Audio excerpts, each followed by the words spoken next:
Hey, what's up, guys? Tonight we have a pretty special game here. We're already in Champs Lights right now. I don't know if you will be.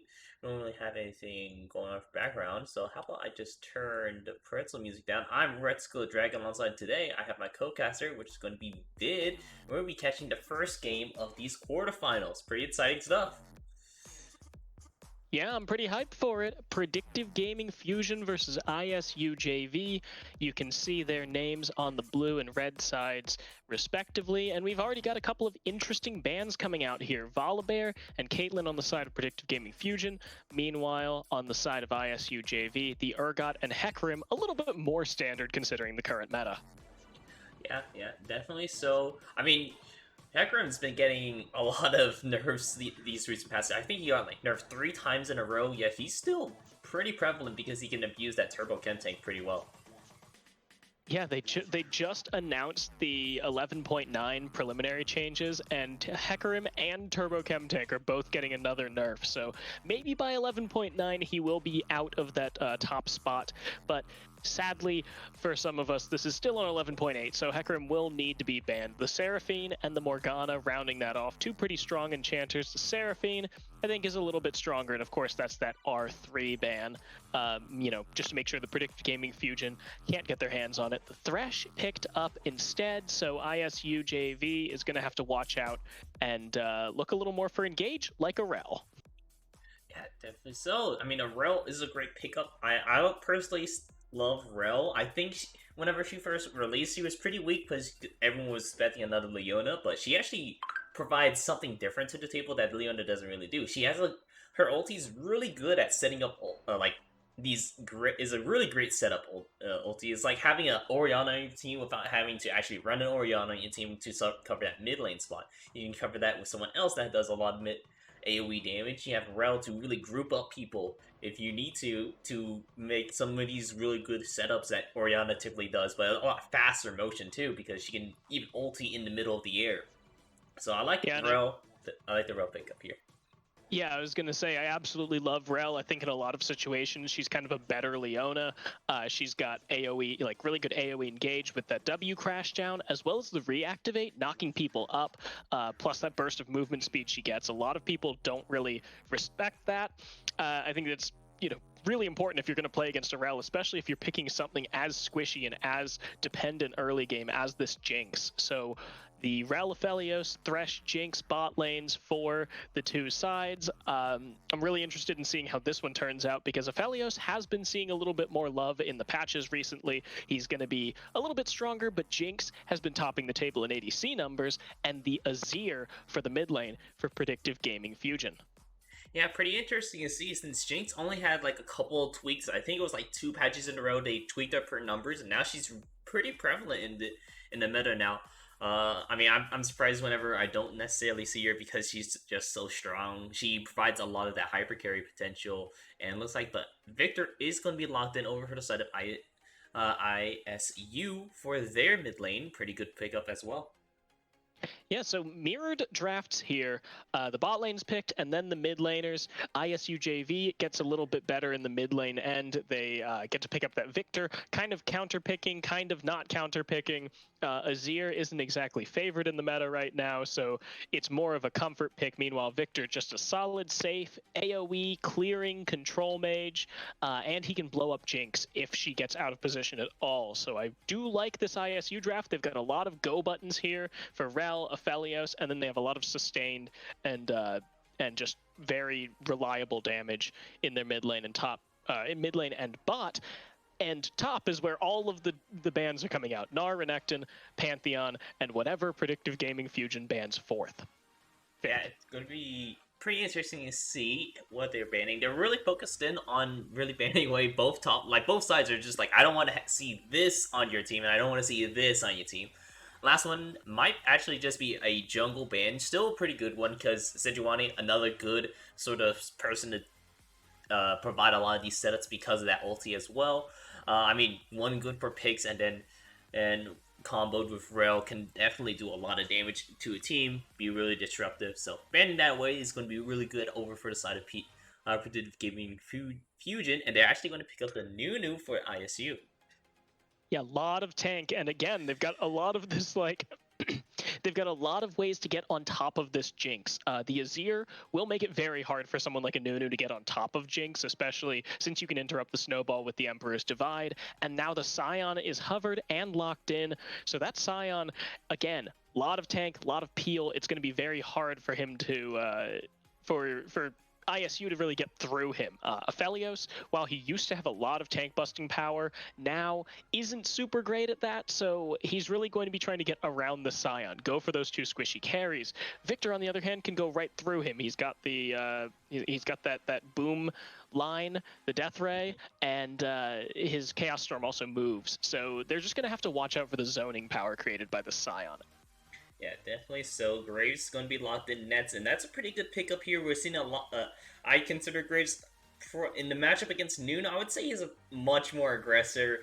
Maybe not ganking as early as what Nunu can, since he can take snowballs level 2. But when we're talking about scuttle fights or maybe even counter jungling, Graves definitely has the upper hand here. Maybe Nunu if he wants to just steal the buff and get out of there. But in any case, Graves is going to be winning a lot of these 1v1s. So we're going to be relying on some of these rotates over for the side of ISU in order to really stem some of that bleeding in case Graves does get a little handsy with Nunu's jungle. And Mordekaiser rounding it out for ISU JV. And I think this one really helps tie the comp together just because the ability to pull someone to Brazil is going to be so important with kind of two hyper carries here in Jinx and Azir. It doesn't matter how much peel Predictive Gaming Fujin has for their carries. Mordekaiser just says, nah, I think I'm just going to ult you. And then we can probably win a team fight 4v4 because Aphelios and Victor just have so much power to kill the other carry, and Graves does in fact scale off eventually, even if he is quite aggressive, quite strong in the early game. Yeah, even so. But, I mean, looking at the overall team costs for PGF and ISU, they have pretty similar teams if you think about what they do.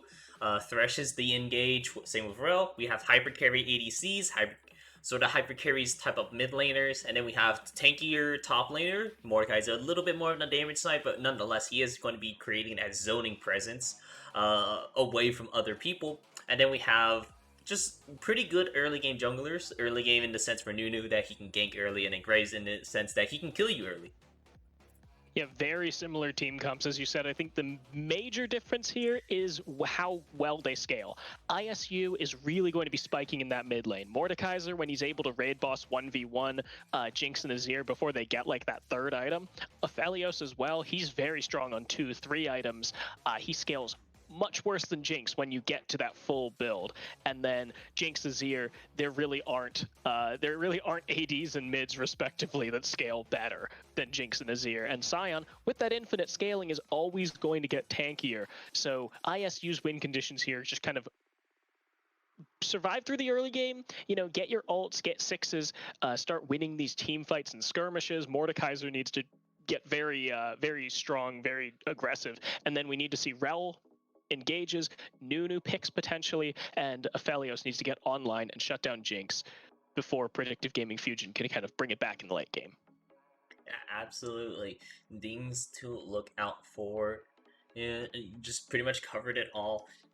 And just a note for anyone that is wondering that Gwen is disabled for the quarterfinal matches. She just came out, so we're not going to let her roam free while no one knows what she does, including the player, if they decide to pick her up. So not going to let her run free. Not going to be picked up here. Which honestly, if we're talking about like if she would be picked up here, I kind of like it from either team since they're very similar team comps. Gwen does a lot of damage to tanks, so if you need a tank buster, Gwen would be the one to come in. Yeah, there's like one. Well, there's one hyper tank on each side, really. Mordekaiser, Graves, they're much more dualisty, have enough resistances to beat someone kind of tanks. And then Rel and Thresh, they just don't have the gold. They're supports. Nunu and Willump and Scion are both going to be very strong here. And really, no matter what side you're on, you're going to want to get Grievous Wounds pretty early. You don't want Scion healing a ton. You want to be able to cut him down. Graves also heals a bunch in skirmishes. And then, of course, Aphelios, Nunu, Mordekaiser. All three of those have tons of healing built into their kit. So buy those Grievous. Yeah, absolutely going to need to buy some Grievous Wounds because these are going to be pretty scary things to look out for. I'm actually interested to see how or what kind of mythic that Aphelios might be building here. I mean, we like you said, there are going to be like one hyper tank on the other side with that Scion for PGF. Well, I would also still be interested in seeing the Kraken Slayer just because like you really want to get through the resistances that Graves can really build up with his E if he's in a fight long enough. Alongside the armor that Thresh gets, Kraken Slayer I just feel like is going to be pretty good value for him. But he can also still go for that Immortal Shield Bow sort of option for some sustain for himself. And yeah, the Immortal Shield Bow, you did say it's a lot of sustain. I don't really like it that much on Aphelios here. There's a lot more sustain damage on the side of Predictive Gaming Fujin. That shield is going to do some, but really you want that against burst. You want to make sure that no one can burst you down, and then you can heal up with your W, or not your W, your red gun, and your W, because you switch. But I think Kraken Slayer, certainly a good option. Graves, as you said, gets so much armor from his passive. Scion is just super tanky to deal with. Gale Force might be an option here if you're trying to get away from Thresh hooks, Scion ults, just being able to juke away from things. They don't have many engage tools like that, so having Aphelios be able to just dash away and save that flash might be something attractive for him. We'll have to see how this goes.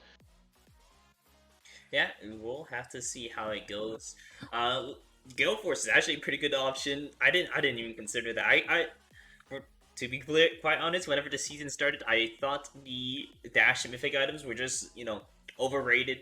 Right? I think it was too good there that having an extra dash is too good. Where you compare it to the damage that Kraken Slayer gives and the sustain that Immortal Shield Bow used to give, but I've turned the corner and I've realized the error of my ways. Gale Force actually, I love the item. I love to try to build it on as many ADCs as I possibly can, just because not only that you have the dash in order to dodge away, which is actually super useful. Like you said, get away from the thresh hooks, or maybe as you're trying to do the shuffle, you use Gale Force in order to just get out of the way.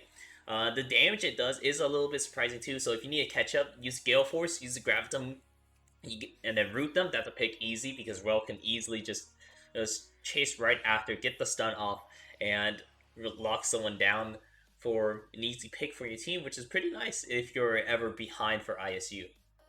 Yeah, and not to mention one of your main win conditions here, if you're ISU, is kill the Jinx, and she doesn't have any mobility. So Aphelios with a Gale Force being able to kind of get on top of her, lock her down as she's running away from a fight, could mean an easy Baron. You don't have any worry for that steal from the Super Mega Death Rocket, but it looks like we are finally getting into this loading screen. Thank you for bearing with us. We know that these live games are always a little bit more frustrating to deal with because not only do you have to watch actual draft, you also have to go through the 3-minute delay, the second draft phase, and loading screen. But we're getting close.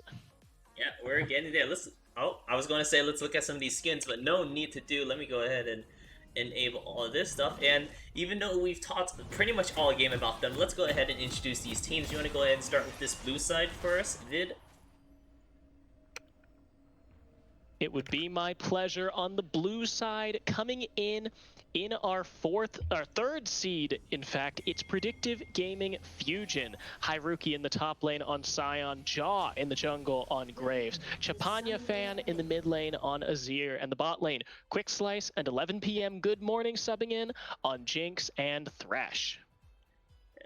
Nice well-rounded team. Now over for the side of GNE Club ISU JV. There you go. I had to make sure I had all my letters right. We have Hankster in the top lane playing Mordekaiser. We have Riddy in the jungle playing that Nunu. Mid lane we have Sudden Carnivore playing that Victor. And for the bot lane we got High Legacy and VBU Clutch playing the Aphelios and Rel. So something early that I'd like to watch out for because it doesn't look like we're getting any level 1 action. Quick Slice and 11 p.m. Good Morning are rocking that Ignite in the bot lane. VBU Clutch opted for the more defensive Exhaust. Interesting to me because Jinx, I mean, she does want to snowball. She scales very well off of kills, and Thresh is enabled to do that. But 11 p.m. Good Morning is a sub, and High Legacy and VBU Clutch have a lot of tools to kind of keep themselves alive after a Thresh hook comes through. Going to have to really watch out for this bot lane, but I mean, who knows? Maybe 11 p.m. Good Morning is just some sleeper OP support that they've actually been quietly playing with this entire time. But until we actually figure that stuff out, we're going to be just watching a little bit of this early game here. Both junglers did opt in to go for the bot side. We might be looking for an early game gank after maybe another camp or two, but nonetheless, other than that, we might be just seeing some happy top lane after they go ahead and finish up the camps. Yeah, little bit of quiet early game. You know, we did talk about a lot of the win conditions and like early strengths of each of these teams, so there isn't much to talk about without getting too repetitive, but we already do see Haruki pushing in Hankster, getting that early push off of him, since Sion does do better in those early couple of levels against Mordekaiser in terms of pushing power. And especially just because that Q does so much extra damage, and not to mention the trading power that Sion has, especially with the Grassy Diet, means that it's pretty easy for him to really get some of these procs off. Gets that Q, gets the E's to slow you down, Q's to knock you up, and then the little Grassy Diet proc to really make these trades really unfavorable for Hankster in these early levels, since he is an AP champion. And look at that, similarly in the bot lane, Quick Slice and 11 p.m. Good Morning have leveraged those rockets. They are also going to start pushing in High Legacy and VBU Clutch. And we see the pings coming out for this Scuttle Crab priority. Looks like Jaw does get that topside Scuttle, or at least Riddy has seeded that one. But that bot prio won't do anything for Quick Slice and 11 p.m. Good Morning, because the red side jungler is on that side. Yeah, won't do too much indeed, but we'll have to see how it will turn out. Maybe we might even just converge into the mid lane for a the 2v2 fight, seeing that Sun Carnivore is pushing up forward, but Chapani fan isn't going to be letting up either. He knows that he needs to push forward with his jungler to take this top lane. Scuttle Crab doing a little bit of a dance where each of the mid laners are turning slightly. Maybe a little action in the bot lane. Nope, just going to land a hook onto there. But I do see a gank coming in here. Alright, yeah, and the gank from Riddy doesn't really do anything except for take a couple of tower shots. Oh, but the flash! High Legacy has to flash away as well, and damage coming out at 11 p.m. Good Morning will go down for first blood. Quick Slice has no mana, has both of his summoners, however. Not that that would have saved Thresh. Yeah, pretty unfortunate on that. First blood already going down. Ooh, gonna see a pause right here. Unfortunately, and I'll take that one. That's my fault. Predictive Gaming Fusion was having some problems with their sub. 11 p.m. Good Morning. It was an emergency sub. They didn't get him vetted by anyone in time, and I called for that pause to get them all nice and square. But we should be good. all right. Good to know. I did not catch that. That at least I knew that they sent the AOP.gg, but I was too busy looking at or getting some stuff set up for stream. Glad you grabbed that one at least, and hopefully we'll be seeing how it is. He all checks out, right? He all checks out. Checked his OPGG. Solid, solid platinum player. So there's nothing to worry about with any sneaky diamond smurf or sneaky master smurfing or anything. Yeah. Don't want to sneak in the #1 ranked in the NA or anything like that. Just going to be making sure that it's all clear to go. And unfortunately, that is already first blood taken down. And it's going over to Riddy. Pretty important to see that, just because I would like to see High Legacy grab it, because like you said, Aphelios has that mid game sort of spike over Jinx, but Jinx in that late game really has it over him. So we want to see this bot lane go a little snowbally against Quick Slice, really abusing that. But it going over to Riddy is still going to be a good one nonetheless, just because you know, he has a little bit more damage now. He can afford his items. He can tank up a little bit more. So when he goes for these ganks, he can try to distribute some of this gold to other lanes a little bit better. As long as he's not taking the kills or taking too much of the gold away from his laner, getting more successful ganks off is definitely going to be a good one. Ooh, you're right. I Yeah, should be using. and the one thing I do want to look out for here is that High Legacy is missing both of his summoners now. 11 p.m. Good Morning did burn both of his and still end up dying, but he succeeded in getting both of Felios summoners.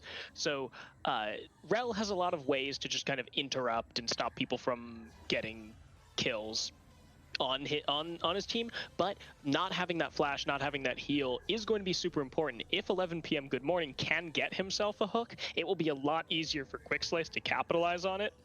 So there is a very real way, excuse me, for Predictive Gaming Fujin's bot lane to come back here. Not that they're super far behind. First Blood did only net 100 gold each to High Legacy and VBU Clutch, and they're pretty much even in CS as well. Yeah, if we're looking over at gold differences here, the only discrepancy that we really see is like a 200 gold difference over for the side of VBU Clutch. Not even the ADCs are like neck and neck. The difference is like a health pot, while Rudy is the one that got the kill gold, so he has the 300 up against his the enemy jungler. So nothing too much to worry about in this bot lane just yet, but we'll have to see if it really snowballs off, or maybe Predictive Gaming Fusion is going to be finding their way to back into this game, or not necessarily back into this game, but a way to grab a lead and hold on to that one for themselves. Yeah, one thing in terms of like getting back into this game, quote unquote, you know, it's a 700 gold difference here. That changes in an instant. But Jaw coming from Krugs here into the top lane. Hyruki and Hankster are already fighting. Hankster is going to get a lot of damage off on Haruki and get that solo kill, but here comes Jaw. He's looking for it. Hankster going to find a bonk. He gets the big shield on Jaw. Jaw taking a lot of damage. Hankster, will he get the double? Jaw coming through. Hankster does not have the flash. He will walk away with one. Looking for the second. He bonks him for the two. A double solo kill. What a turn of events, and TP is going to be used over by Haruki in order so he doesn't lose out too much CS or even try to save his jungler there, but getting a double kill over for Hankster is going to be quite detrimental. That's 600 gold for his pocket. Sure, the wave isn't in the best spot now. We have Haruki able to freeze it, but Hankster has his TP if he wants to use it, or if Haruki misfreezes it, then Hankster is just going to feel okay walking back to the lane. He has a Blasting Wand, he has the Amplifying Tone, he's doing pretty well for himself against Haruki right now. Look at that, he's not afraid anymore. Sure, he's on a lower end of the trade so far, but look at that heal, he's just fine. Yeah, I think he really just wants to shove the wave in here and maybe force Haruki back again. He has the blue buff, so he can just start spamming abilities on these waves, and 6-4 hit. Pulled into the Death Realm is Haruki. The knockup comes through after a long delay. He has the ultimate available. Hankster will miss the pull back. The knockup, Hankster going very low. He gets the shield. Will he be able to find Haruki? The pop can come through. Haruki misses the Q, and Hankster finds another solo kill. Oh, and with another solo kill means that Haruki in the animation of him dying means that Hankster is able to get on there with no skin off his back. He's gonna push in push in this wave this time to properly punish Haruki for this, and even up some of the CS score just a little bit. He is a little behind still, but this is still a big yikes to see. Like you said, Lampshade. I mean, Hankster now having a solid lead over this Scion is going to be quite terrifying. And basically, Riddy can just say, okay, I don't need to deal with top lane anymore because not only do I have a Mordekaiser, he's a fed Mordekaiser. He should never lose another 1v1 or even 2v1. Hankster will go back. He's starting to build up some of these components, and he's got boots, he's got a blasting wand. He is so far ahead of Haruki, who just kind of barely bought a null magic mantle with his health crystals, trying to survive this lane. But look at the CS, or look at the XP advantage, look at the gold advantage.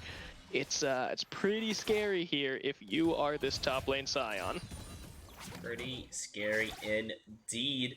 I mean, hopefully, maybe John can go in top lane and try to do something else again while Hankster's ult is down, but it's almost back up, so these 1v1s, he's going to be running the ones once again, and that's not what you want to do whenever you're fighting Hangster. I mean, that's the one benefit, or another benefit of Sion. He could really turn a gank into a 1v1 situation and make it easier for himself.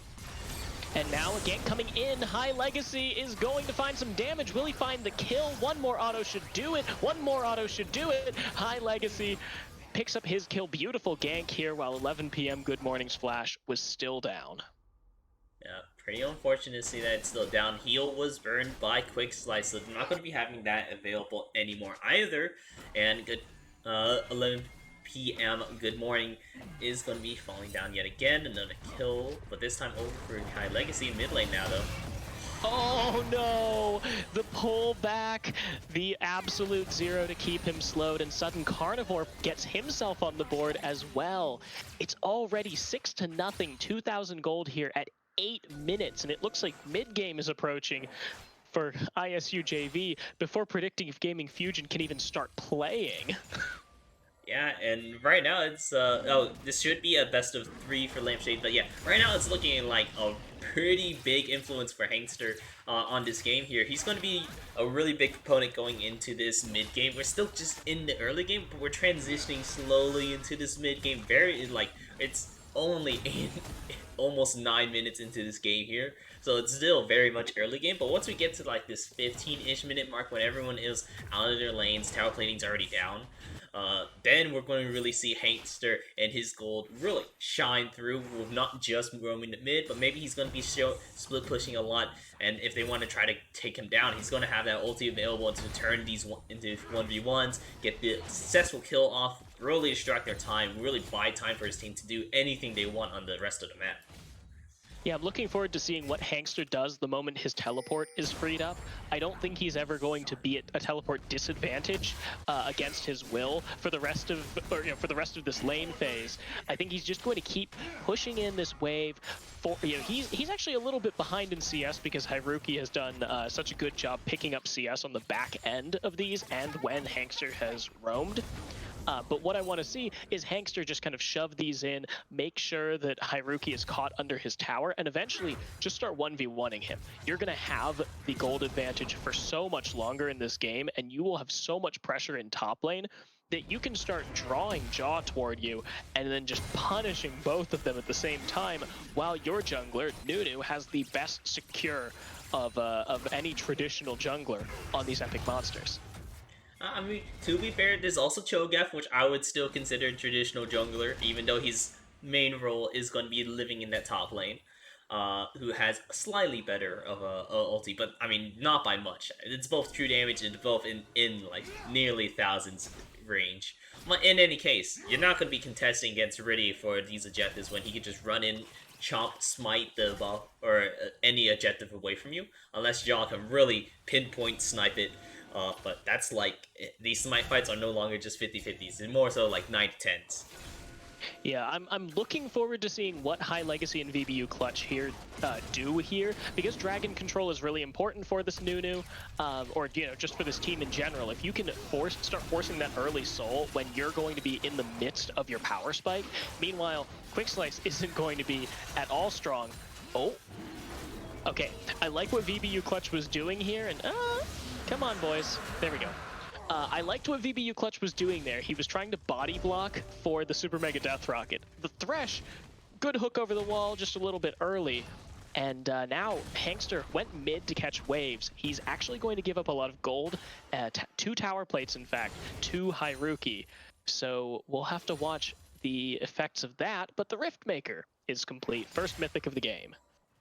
Yeah, Lampshade in chat saying we can't count out the Azir just yet, but all agreeable things to say. They need to stop some of this bleeding. He needs to not give up some more of these kills. And I mean, Haruki right now is doing pretty well for himself. After giving up 2 kills, he realized he's backing up, letting wave push towards him, waiting until our Hangster moves out the lane so he doesn't just give up more kills, because a Fed Mordekaiser is quite a scary one. And if you want a chance to get into this game, you really need to rely on who your hyper carries are, which is Quick Slice, which is in not a great spot, but he is 20 CS over, so it's like gold evens out. But or a Chicania fan, but oh no. Yeah, Quick Slice, he's in a lot of trouble, and he's actually going to go down already. The teleport coming in from Chapanya fan as VBU Clutch goes down. The ultimate is whiffed. And 11 p.m. good morning. Did he go too far forward? The flash is available, and the double kill before the flash is needed. High Legacy at 3-0. Alright, now the 20 CS gold difference is going to be pretty negligible. In fact, because Riddy has the Rift Herald available, he could drop it right now if he wanted to in order to just secure some turret planes for the high legacy, but it's like he's going to be backing off a little bit. He's like, you have 3 kills, but my mid laner, he only has 1 kill. He's pretty much even with CS. Let's show him a little bit of loving, and looks like he is exactly going to be doing that one.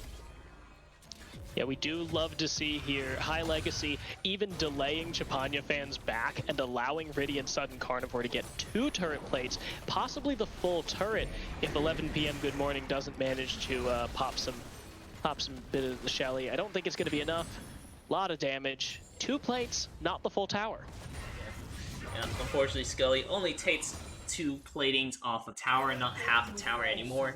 So it is only going to be getting it down to that very last plate, but Sonic Carnivore not going to complain. He just got almost like half a kill's worth of gold. No, even more than that. He almost got a whole kill's worth of gold, with really helping him push up there. And on top of that, that tower's almost gone. Once turret plating falls in like 10 more seconds, he's going to be able to just take down that mid lane tower, get that first tower gold, and really do a great job for himself. So I really want to just make an example out of this. ISU is playing a really good macro game plan here. Riddy's doing a great job of roaming around the map. Hangster winning his lane is helping that quite a bit, giving him that space for Riddy. But, oh no, Jaw. Yeah, Jaw is going to lose that Gromp, and he may lose his life. Knocked up, knocked up, knocked up. The ultimate is going to actually whiff by Riddy, but Jaw will have to flash the wall. Riddy chasing him down. 2 more autos should do it, but he has to get out of the way. Now Hangster has ulted Hyruki into the Death Realm. Bonk, bonk, bonk. He's tanking tower, but it doesn't seem like he cares. He flashes out. He takes that last turret shot, and he lives. It is a 1-for-0 here. And again, ISU JV just looking real good. They're looking absolutely great right here. But Chapanya fan maybe taking down the shutdown. Yeah, he takes a lot of damage, and Hangster in the tower. The shutdown comes through, and 700 gold into this Azir's pocket. Yeah, love to see that, but Sonic Carnivore looks like he's going to be taking this mid lane tower. Not by himself, unfortunately, so he's not going to get that condensed gold, but sharing a little bit of love over VBU for making that rotate top lane, making sure that he gets something out of this. Because the only kill that went down was that solo kill top lane over on Hyruki and Hangster whenever in the Death Realm. He's able to get out of there thanks to the Phase Rush, but something weird I was looking up for some reason the other day. So, Shadow Realm, we know that one that comes from Yu-Gi-Oh! But you know what the Shadow-y realm that comes from Bakugan is called? It's called the Doom Dimension. Very weird. Yo, I really like Doom Dimension. I might start calling Mordekaiser alt that. Dude, yeah, you just. But see, whenever I hear that, I'm just imagining like the Doom guy popping out of nowhere. Yeah, that's just Mars. Yeah. Oh, exactly. But Sudden Carnivore and Chapanya fan, they're going at it. A lot of damage. Chapanya fan goes down, and Sudden Carnivore with a solo kill. Yeah, getting a solo kill over to Azir is going to be not great over for the side of Predictive Gaming Fujin. They needed Chapanya fan to be that kind of stronger sort of person to rely on for this mid game and get to this late game that you were talking about, this infinite scaling Scion for his tankiness and for Chapanya fan just being able to do a lot of damage alongside a quick slice being able to do a lot of damage in the late game. But they need to watch out here. They are in a deficit. Another secured dragon here. Riddy, you've just got so much damage. Jinx is able to technically... No, she's not able to technically steal them. Not at level 10. I believe at level 2 ult can do a max of like 1800 damage, which is more than what a Nunu can offer at this point in the game. But still at level 1, Quick Slice not going to be able to steal that, but a valiant effort anyways. And now it's sole point here. It's 17 minutes, there's a 3,000 gold lead, and for a team that's going to be really strong in the mid game, you love to be 3 dragons up on your opponent. Yeah, they are going to be just in control for this mid game right here. It's really in the hands for ISU to lose this game. I mean, not to dig onto PGF right here, but I mean this is just the team comp that they drafted. They have the mid game. They have the mid to late game sort of team. They don't have the late game team. I'm just saying late a lot or in reiterations, but they really have this mid game sort of game plan set for themselves. While PGF is really just looking to stall out this game, hold on out for a little bit longer in order to try to maybe make something happen here. And they have to be careful for this ball lane. Don't want to push too far forward here because, I mean, Clutch is sitting in the bush here, and that crash down is going to be a great engage tool in order to get on them. Yeah, I know it feels like we have been beating up on Predictive Gaming Fusion a lot, but it's just kind of the way that they drafted. They did pick two hyper-scaling lanes, and Sion really does not, Sion got counterpicked in the top lane, so at the end of the day, you draft yourself into this kind of predicament. You're ending up with this nice little puzzle for yourselves, as now Sudden Carnivore flashes the wall. Chapanya fan goes very low, and he gets picked up again in another essentially 1v1. Hyruki is here, he teleported in, but it does not look like he'll have anything to do today against the side of ISU JV. Oh no. Oh no. Okay, he's out of there. Good use of the ulti in order to not get CC'd there. Don't want to give up another kill. Gonna have to forfeit away this mid lane tower in any case, so making sure he stays alive is going to be great. Not going to have the engage tool, not going to be feeling good at least. But we'll have to see. They have some options still, not to count out Predictive Gaming Fusion. They have some ways to get back into this. They have the Thresh for picks, they have Jaw for this mid-game type of damage. He just needs to catch up a little bit. He's not behind necessarily, he's just not at a point where he can really start to carry against these, monsters that we're seeing top, mid, and bot lane. Yeah, Jaw's not significantly behind against Riddy. He's 0-2 against 1-0-5, but he's kept even in CS. He hasn't really done anything good or bad on this map. It's just, you can't 1v9 like this. It's just not possible when you're an 0-2 Graves. So, Predictive Gaming Fusion, as you said, this is kind of ISU's game to lose. Predictive Gaming Fusion just needs to sit back and wait for something to happen, because you can do all you want with this Thresh. If you pull 60% of the enemy team, you lose a team fight. Yeah, it's quite a big or small margin for error that PGF is going to have to be dealing with right now. They can't be really trying to aim to look for more than anything than a fighting two of them at a time situation, because they're just really strong right now. And if you can't handle some of this damage that they were really dishing out, it's going to be quite an issue for them. Watching that one. A full absolute zero channel right into the ether, but it does look like the Baron is not the main target here for ISU JV. They want Jaw. Hankster wants Jaw. Yeah, the Death Realm, your prognosis is not great here. This really is the Doom dimension. Jaw is going to go down, and now with 47 seconds to go here on the Soul Point, or on the Soul Dragon, ISU JV could set up for Baron, or they could just wait it out. They know that Predictive Gaming Fusion can't get that, so they're just going to rotate right to Dragon. Honestly, I do like the Dragon call just a little bit more, because we already have the ADC down here. He already killed down Quick Slice. Well, he's about to in any case.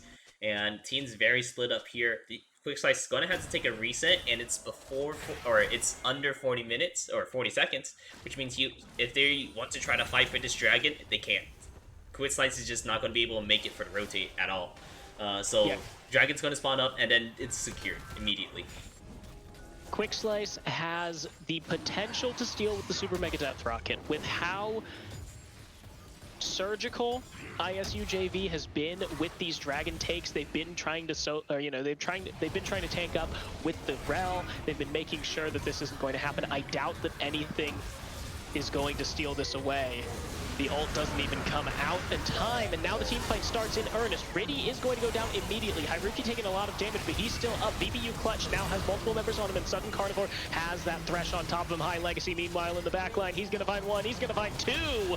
It looks like they're going to go for three, and it is a 3-for-1.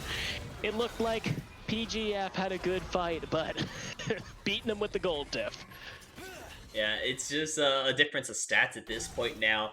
And I was saying this a little bit earlier because also for the Drake, I like it a little bit better because it's a huge obstacle to overcome because now everyone has to buy Grievous Wounds items and they're barely struggling, or they're pretty much struggling right now for gold to catch up with that. In fact, I mean, the only one we're seeing right now is the Bramble Fest, and that's only the 40% Grievous Wounds, not even the 60% Grievous Wounds that you need in order to stop some of this healing. So this is a huge obstacle that's Predictive Gaming Fujin is going to have to try to overcome right now. I mean, so much healing, and you don't really have the extra pocket cash to afford it right now. Yeah, it will be up to the tanks here on the side of Predictive Gaming Fujin. They're going to be the ones who need to get these Grievous Wounds. Yes, they will not be doing the most damage to everyone, and you know, ISU JV has a lot of damage, but you can't afford to give up 800 gold on your carries. Now, Riddy, he's taking damage. He's not taking enough damage, though. He does flash out. The teleport coming in, that is going to be Hamster into the back line. He is going to ult Haruki immediately. 11 p.m. Good Morning is taking a lot of damage, and one more should do it. Sudden Carnivore unstoppable as he kills Chapanya Fan. Quick Slice trying to take down Riddy. He won't be able to do it. It's 1, it's 2, it's 3. And now with the Thresh and Graves alive, Baron is in the eyes here for ISU JV. Yeah, and Baron Call is going to be a nice and easy one to make here. I mean, no other objectives to take. You do have mid lane pushing in, so I would like to see maybe one person go down mid lane to start pushing that in, or even top lane. But in any case, don't have that wave available to them. It's not soon. I don't think it will necessarily meet with the tower just yet, but it is going to be met with Jaw, who's right there. So they won't have that mid lane for any pushing power, but they still have top lane in order to try to get any immediate pushes off while to really take advantage of some of these deaths.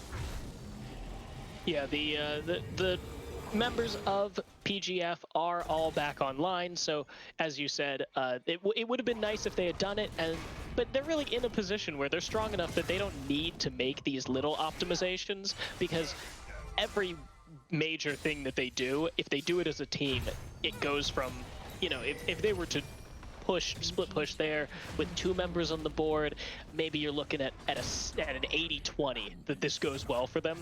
They just turn it into 100-0. It's really just solidifying that they're not going to suffer at all by doing this, as they are now 9,000 gold in the lead, and Hankster gets pulled in under the turret, but there's just not enough damage to deal with him yet. Absolutely just a monster to really deal with right now.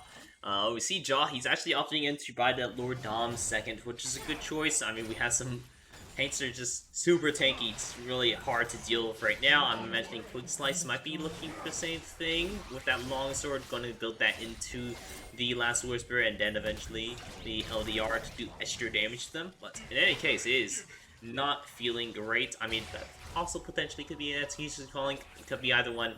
But in any case, it is a hard hill to climb over for Predictive Gaming Fujin. Yep, so the second Grievous Wounds item, as you suspected there, the Executioner's calling, coming out for Quick Slice, and really at this point, little too late, between all of the lifesteal and Omnivamp that we have on the side of ISU JV, not to mention the Ocean Drake, it is going to be very hard to deal with this. Baron buff still up for another minute, so ISU JV just has a lot of tools to continue winning this war of attrition. Yeah, and they're doing just fine with it. Look, Hanser is not even caring that Haruki is right here trying to wail down the minions. He's just going ahead, take this tower, and now Haruki knows he has to leave. He can't just stick around for this tower, even with 11 p.m. Good Morning right in the area. Yeah, on top of the fact that, you know, Hankster is ridiculously fed and Haruki is the exact opposite. Oh no! Chapanya Fan, has to flash it, but not only is Haruki severely underfed compared to Hankster, he built double armor items, or he's going for a second armor item here. He has his Frozen Fist, which has a little bit, but not very much magic resist on it, and now, of course, he's finishing what looks like the Thorn Mail with the Bramble Vest in inventory. He's trying to stop High Legacy, but Hankster is the one who's going to be dealing with him on a regular basis. So it's just it's an exercise in yeah, I guess we're so far behind that we literally cannot choose to optimize or itemize well. Because I mean, it's just a part of the draft that ISU has too. Hangster got ahead, so he's strong AP, and if you want to build, Grievous Wounds over for their side, it's gonna have to be an AD type item. That is one of the downfalls, unfortunately, for the widely available Grievous Wounds now. The tanks do have to opt into an armor-based sort of Grievous Wound item instead of a magic resist-based one, because there's not a lot of magic resist items anyways, but here comes a fight. Yeah, 11 p.m. Good Morning is going to get pulled back. VBU Clutch now in the back line, tanking 4. Ultimate comes through from High Legacy, taking Quick Slice very low. The flash forward, Sudden Carnivore is down, takes him down. Haruki now over the wall, doing what he can, but both bot laners are dead. The Ultimate coming into the back line. VBU Clutch going very low, but he's not quite down yet. Gets knocked up. Jaw takes the kill on that one. It is a 3-for-1 already, and I think ISU JV are just calling it okay. Yeah, I mean, this is quite the downhill fight. ISU just having a little bit of fun right now. Honestly, I feel like they could just push towards this mid lane and dominate. Go ahead and end off this game because Hainster. I mean, he doesn't have ulti right now, but he could just go ahead and just walk towards them and land his E into his Q, and it just lands down for a finisher. But I'm going to go ahead and pick up this Elder Dragon, which is going to make these fights a lot more fast, or a lot faster than they already are. Oh. The Super Mega Death Rocket interrupted Hankster's back, but no matter, there is no one nearly in the area, and at this point, I think we all know that this game is going significantly in ISU JV's favor. Really, you've got like 10, 15 more minutes before you're thinking that Predictive Gaming Fujin can come back with just how much stronger ISU JV is here. And I think what is coming in a lot of our minds is, well, what's going to happen next game? What is Predictive Gaming Fujin going to do differently? Are they going to draft differently? Are they just going to play safer? What are you thinking? What's their game 2 win condition? I think that game 2 is. I think a lot of downfall that they have is that they're opting in for a mega late game sort of team. Like, I mean, we've harped on this a lot because it's just how they drafted for it, but didn't necessarily play for it because Haruki and Jaw, unfortunately, with the top lane mishaps where Hainster was able to get 3 kills off into early game, 2 solo kills, and also a failed gank by Jaw. They were trying to play for some of this mid game sort of type of deal, trying to play towards a strong side. Well, it was just a little bit too. It's just a pretty unfortunate thing to see because if they aren't playing as passively or as readily for this late game, then they're, as you see right now, far behind. What? Well, directed camera betraying us. The fact that they didn't even show that. Now Hankster, he may be in trouble. He will use the ult and it whiffs. He's actually going to get killed here, and the Baron buff in the pockets of Predictive Gaming Fujin. They're still 10,000 gold down, but they actually are showing signs of life. Yeah, I mean, this could be not gonna call it a comeback just yet. Clash Curse, like is always something to be wary of. But I mean, taking the Baron means that you're not going to be shoved in as hard just yet. You still have Jinx with Rune and Hurricane plus an Azir for wave clear. And I mean, we just saw the Hankster did fall right there as well, so you're seeing some life in this game. You're being a little bit revitalized. We're starting to build some of our items. We're seeing the quick slice building that LDR so you can really deal down with Hankster a lot faster. Taking that Baron is going to be stalling out this game just a little bit longer since they, the strong wave clear that Japan Fan and Quick Slice has is doing out pretty well for them, fortunately, on just in their favor. While we're going to be seeing if maybe if Jaw can breathe some life into this game as well, because I think he's right now the weakest component, just because we're aiming for this late game, and Graves isn't a late game champion. Yeah, he just has nothing to contribute in the late game. But this late game, the game has been extended at least another minute and a half. That's the major thing from Baron buff when you're this far behind. You just don't want the game to end for another 3 minutes. So that timer, it ticks closer. The 45-minute mark is really what we're looking for, because you really need Jinx to finish her 4th item before she can even think to contest someone like High Legacy, who will be on his full build at that point. Everyone on the side of ISU JV is so far ahead that it's not a question of well, it's not a question of can we be even, it's can we scale better with fewer items. Yeah, that is going to be quite the difference here. Quick Slice already finishing up that LDR is going to be quite nice for them, but we're going to be we really gotta wait until we see that IE come to play here to really round out the damage.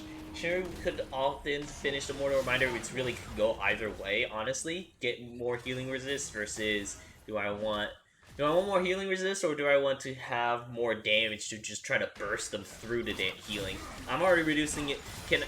I'm already reducing it by 40%. Do I need the extra 20% to beat out their healing, or do I actually need the extra little 20% to have my DPS be enough? Honestly, I think at some point you just sell it. You don't need your Executioner's Calling when you've got an Azir spreading it, and Jinx just does so much damage. I don't think you really want to waste that on a Mortal Reminder. You know, of course, keep it in your inventory until you don't need it anymore. But once you've got that 4th item, suddenly you're looking at, okay, well, do I want like a rapid fire cannon or something to keep away from an Aphelios or from a Rel engage, or do I want to get a pick? Do we get a pick here? It's VBU Clutch going very low and just going down. Beautiful flash forward by 11 p.m. Good morning with 40 seconds left until the second Elder Drake comes up. Yeah, that was kind of hot. I'm not gonna lie, that was cool. He flashed, he did the flash hook move, and it worked out so well. Canceled out VBU's clutches, crashed down, so he wasn't able to get away. So nicely done there. Got a pick. Also, find himself a little bit more time to scale up, but the thing we're waiting on is the Elder Drake, which is spawning up really soon. We're going to push in this mid lane tower at the very least first, so we can divert some of this attention, but we'll have to see if we're going to be looking for a fight right now. Yeah, Freddy's into the line now. The root comes through on Hyruki, and he gets pulled back with that Dark Passage. Sudden Carnivore is moving forward. He is going to dodge away from that hook. High Legacy is here. They were trying to fight that 5v3, but now the second snowball coming in. Ready, going to get a knockup, but onto the wrong guy. PN, good morning, taking a lot of damage. That's so much damage from the Aphelios. The Infernal ult comes down. High Legacy is going to kill Sion. They're going to take Dragon Control here. It is a 5v4 now, and it is up to Quick Slice. No, he's burned his Super Mega Death Rocket. There is no hope for a steal here. And it looks like ISU JV continuing to go forward. VBU Clutch finding the stun onto Chapanya Fan, and that's Quick Slice down as well. That's 4 out of 5, and the spike comes through. It doesn't matter. Jaw, he's the only one left, and it's an ace for 1. On the side of ISU JV, double teleports coming in to the base. They have a minion wave, and they are looking for blood. Yeah, I think this is going to be end. 20 seconds on the clock for Haruki to come up, and I don't think he's enough to stop a full-on push out. I mean, we're seeing High Legacy, he even just ignoring this ball lane tower. He's like, no, I need to meet up with my team so we can go ahead and push this top lane. We have minions, we have the Nexus towers coming up here, and we have no time to waste. We have Haruki up now. We're going to see 11 p.m. good morning, but he's, again, not going to be enough. He's trying his best, but here it comes. Yeah, and that is going to be what looked like the beginnings of a beautiful comeback here for Predictive Gaming. Fujin just absolutely stomped out by ISU JV around that second Elder Drake. So I'm sure the other teams are getting into Client for their second champion select, so we are just going to take a quick break, and we will come right back for Game 2. Yeah, don't go anywhere.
Hey guys, we're back. Let me actually just turn down the music so we have something to listen to while this is going on.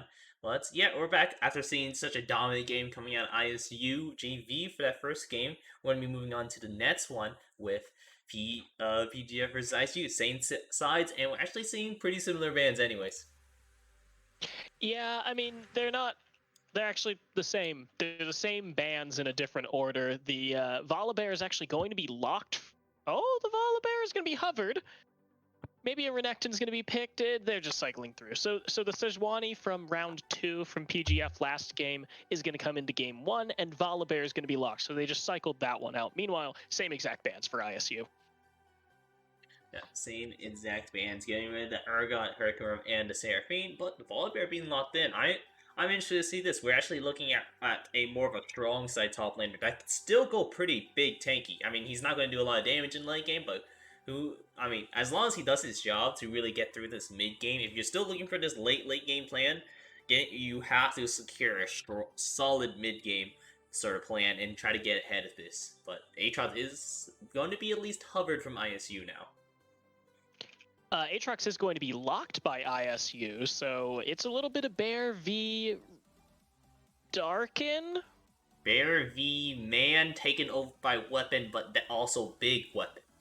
Sword Bear. Sword v Bear. The Aphelios again locked for ISU JV, and it just really looks like Hangster here. He just wants these like strong side 1v1 beat you up top laners who have a lot of healing in their kit.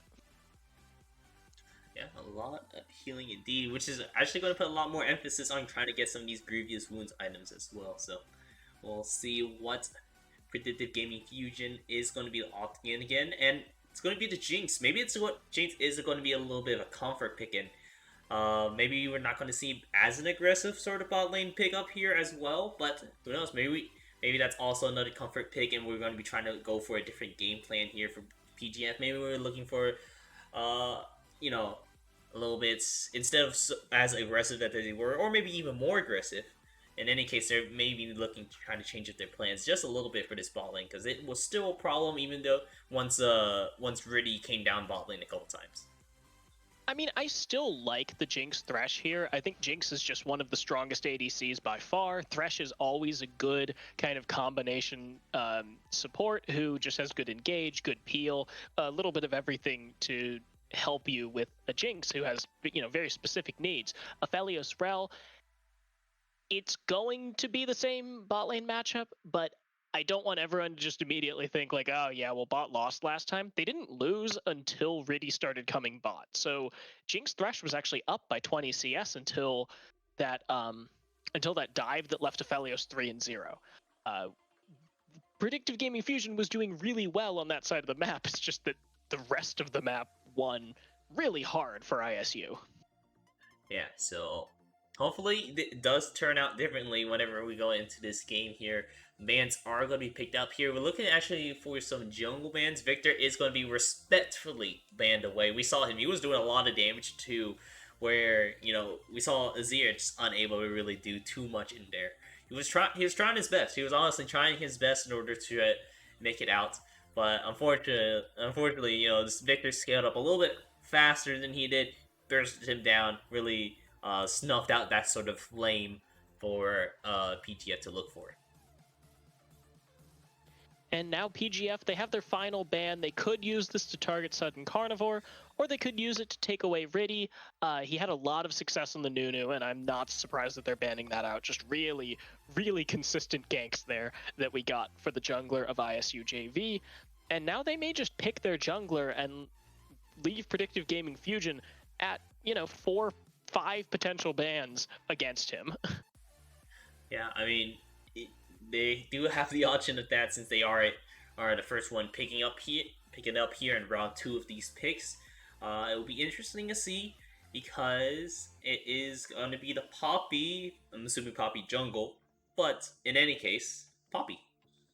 Yeah, Poppy Jungle. It's something that we've seen a fair amount, actually, in the different leagues of the GRLCS, or at least more than you'd expect. It goes really well against Thresh, no one else yet. It does interrupt the Jinx coming back on the Lantern, so that is huge if you can get someone caught out. And with the Renekton pick that is revealed to be a Volibear jungle, Renekton v Aatrox is a much better matchup for this Renekton, and PGF now has like a strong side top laner. Volibear Poppy, I mean, they're two junglers. They don't really duel each other unless Volibear's picking a fight, and the Corki in the mid lane. Yeah, still going for these hyperscalers sort of type of lanes, but we have drafted a lot better of a mid game presence with the Renekton being the king of mid game, especially with. I'm not sure if you still go with the Blade Rune King, but if you do, I mean, it's still. I imagine it would still be a pretty strong pickup if it was like compared to last season. If it's anywhere near that, I think it's going to be great for this mid game. On top of Volibear in the jungle, still going to be doing great for some of these ganks. But ISU also going to be picking up the Veigar here, so they're looking as like it's a scale v scale matchup now. Yeah, the Corki Jinx, Aphelios Vigar, that's all scaling. And then you've got the top lane for the strong side. I much prefer this draft for Predictive Gaming Fujin. They have a very clear early game presence. Volibear, very good at farming and doing damage, and can kind of help out these weaker lanes in the mid and bot. Meanwhile, Renekton has a much better matchup into Aatrox. We probably won't be seeing a 3-0 Aatrox in the first 5 minutes.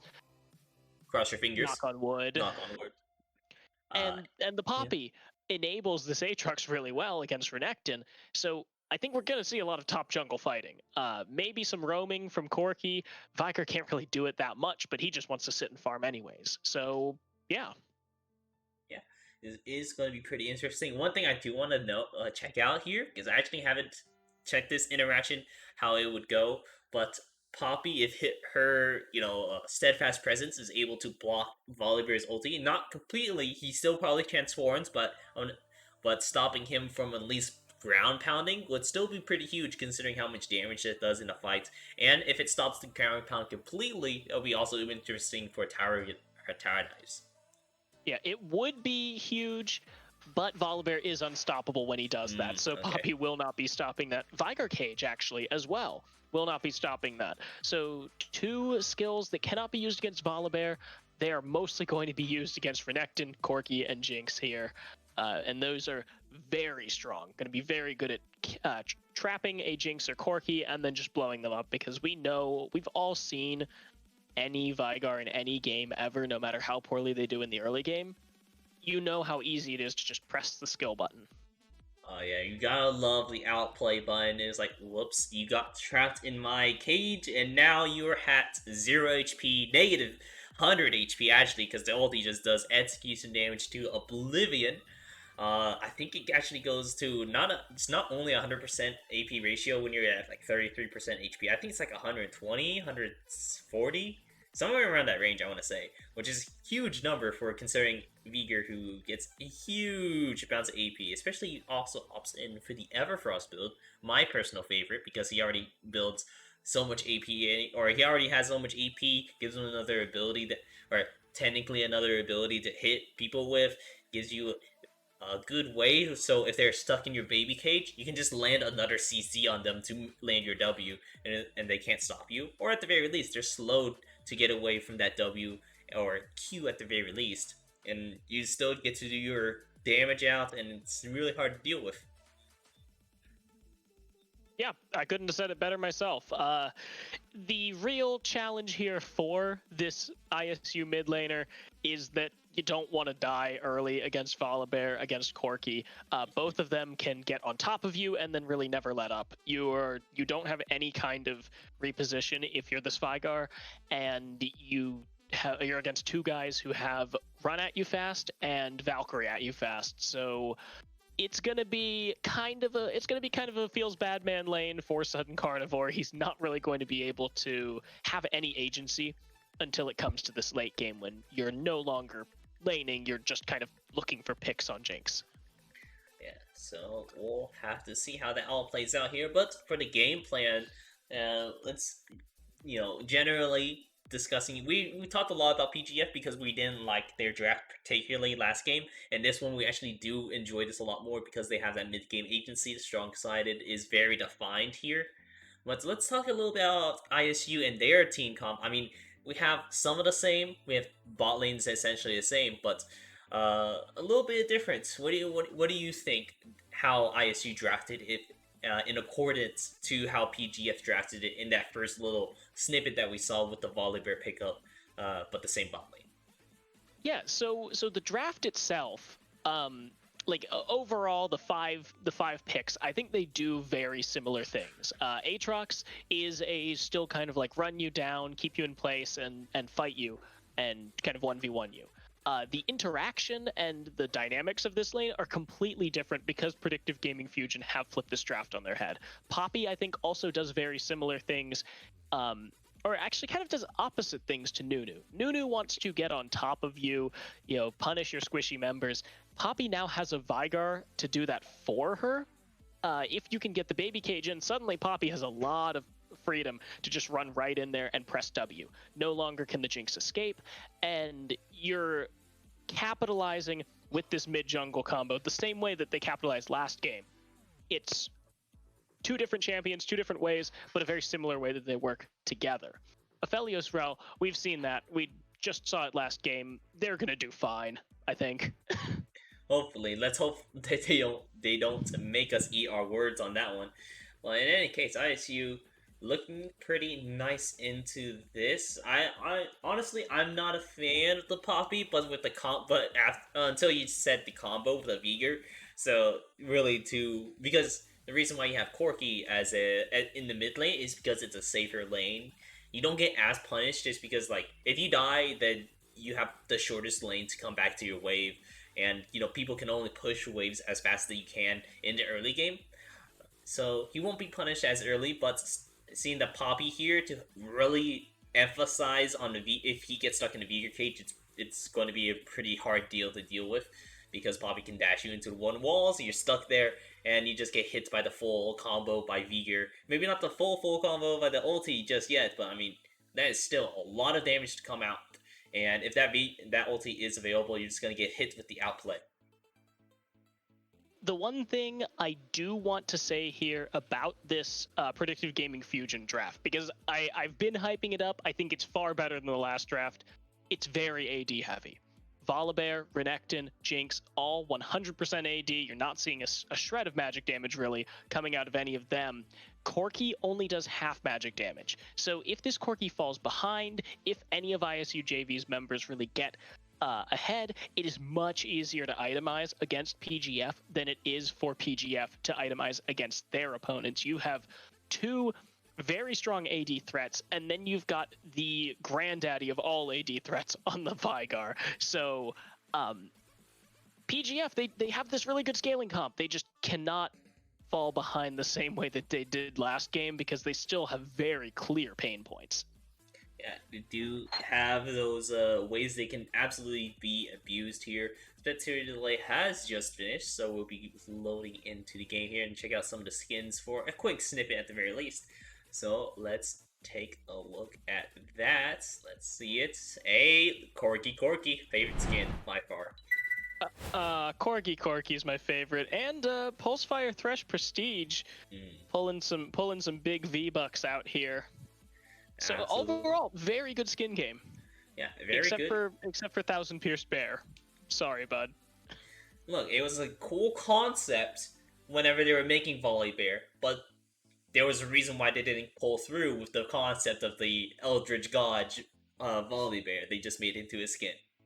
So yeah, it's like very cool concept for the champion.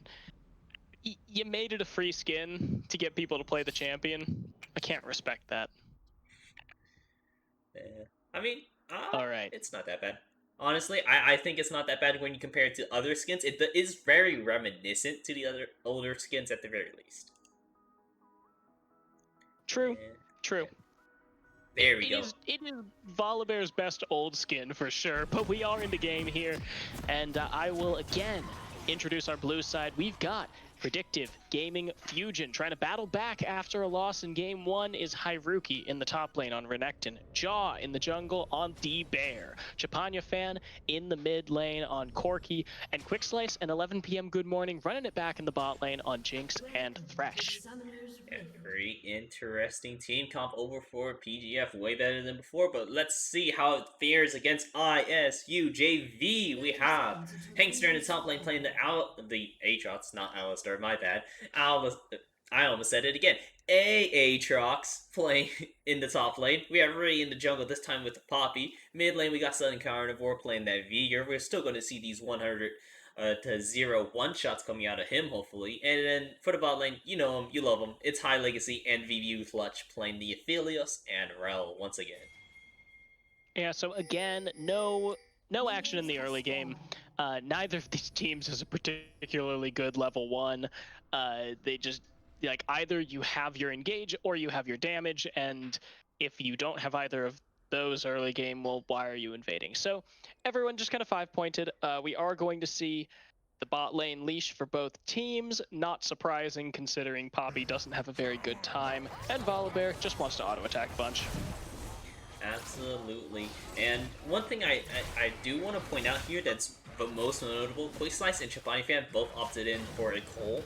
So they're foregoing some of their early game power already. They decided, like, okay, we're aiming to beat them to the scaling game. We're going to be farming better, which, I mean, Quick Slice already is. He's shown that he farms pretty well as this Jinx. So if he can, you know, play safely, look for this farming game, and tell 11 p.m. good morning that we're on the defensive side this game. We're going to be playing defensive. We're going to scale better, and when we get to that mid game, we're just going to try to be like at least half an item ahead of High Legacy and just try to beat them with pure stats. Yeah, they have been, they've gotten very, very greedy, and I think it's going to work because neither of these, like neither the bot lane or the mid lane of ISU JV is going to be particularly strong. They kind of everyone picked similar power lanes, and you can't take Cull on Vigar because, well, I mean, yeah. you can. Don't. But Hankster already getting ganked here by Jaw. The flash does come through for the bear. A lot of damage coming through for Hankster. Haruki is there in first blood for D-Bear. And I love it. I love this. Or they know what they're doing. It's like, all right, we have a strong side top laner. We're going strong side top laner, and they already got ahead, got a kill, and pushed in this wave. So then already pushed in this wave, forcing TP out of Hankster. He's on his back foot. He can't go for any sort of... He has no safety net anymore, so if we try to go for a repeat gank, it's over. But Hankster, I imagine he's going to be playing a little smart. He's like, alright, I sniffed it out. I'm going to let it happen. And even Riddy, he was like, you know what? Since he's going to play a little bit safer, he's going to have Riddy in the area. Maybe do something here, but nope. There it is. Yeah, they are going to force the back here for Haruki, but he does have 200 extra gold in his pocket. Not to mention that little bit of a sizable CS lead, so he will come back with a full extra Ruby Crystal on top of his Doran's blade, and now Haruki does commit that teleport. Hankster is playing behind now because Riddy has not been able to get in yet, and Riddy needs to get in here in order for Hankster to actually have a lane for the rest of this game.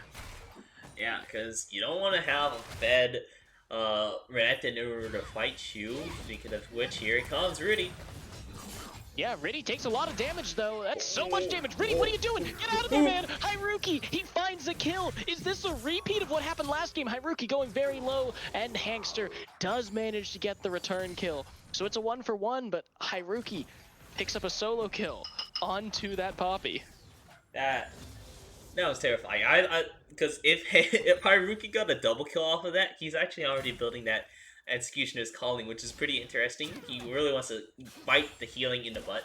But if Haruki got a double kill off that, it was like, no, I'm having deja vu on the wrong side. Yeah, it's... like, this game was... Whoa! Oh, VBU Clutch has to use that crash stun, but he's going to get pulled anyway. VBU Clutch getting the double stun off. Here comes Riddy. He's coming in. He's got that zone coming through. Now Jaw can't get away. He doesn't have the flash. The knock back. Riddy going very low. Quick slice. He resets. High Legacy. Can you get the kill on Jaw? And can you get out? He has the flash. He uses the flash. 11 p.m. Good morning. He misses the hook. Finds a minion. It's a 1-for-1. 1-for-1, but almost every summoner in the bot lane blown. The only one that has a summoner left is Quick Slice. He still has his flash, so they have some more, fighting power in them if they want to play really aggressive. That was a great lantern by 11 p.m. Good morning. He was like, "Hey yo, you let's get a gank in." He drops the lantern. Jaw grabs it and then he flashes forward. He's like, "We're going in now. We're going now." And immediately into a quite the fight. Unfortunately, Jaw does go down here, but I mean, a kill for the Jinx is still going to be pretty worth it for this playing for it, just trying to get a little bit more ahead than High Legacy is whenever they reach the mid game. Yeah, Aphelios and Jinx both getting kills, so neither team is really upset at this. But of course, you do have to think who scales better. In the short term, Aphelios. In the long term, it's probably Jinx. So Quick Slice, he's certainly in a better place than he was last game. He's still got that CS lead, he's got that extra kill, and he still has Flash in his pocket. And now, Sudden Carnivore. Oh, that's a lot of damage. Yeah, a little bit of misplay there. Clicked on the wall. He got outplayed. He got outplayed. Yep. Well, I mean, he kind of outplayed himself, honestly. He walked into the wall there, which allowed, Sudden Carnivore to get both his Q and his W off. Yeah, and with the Sudden Carnivore, or as people in chat saying, Sudden Carry, able to pick up that kill. It's really good for them. High Legacy taking some damage with a good play from 11 p.m. Good morning into the Jinx traps. Hangster, man, that guy still heals a lot, still does a lot of damage, and trades even with Haruki even after the Executioners.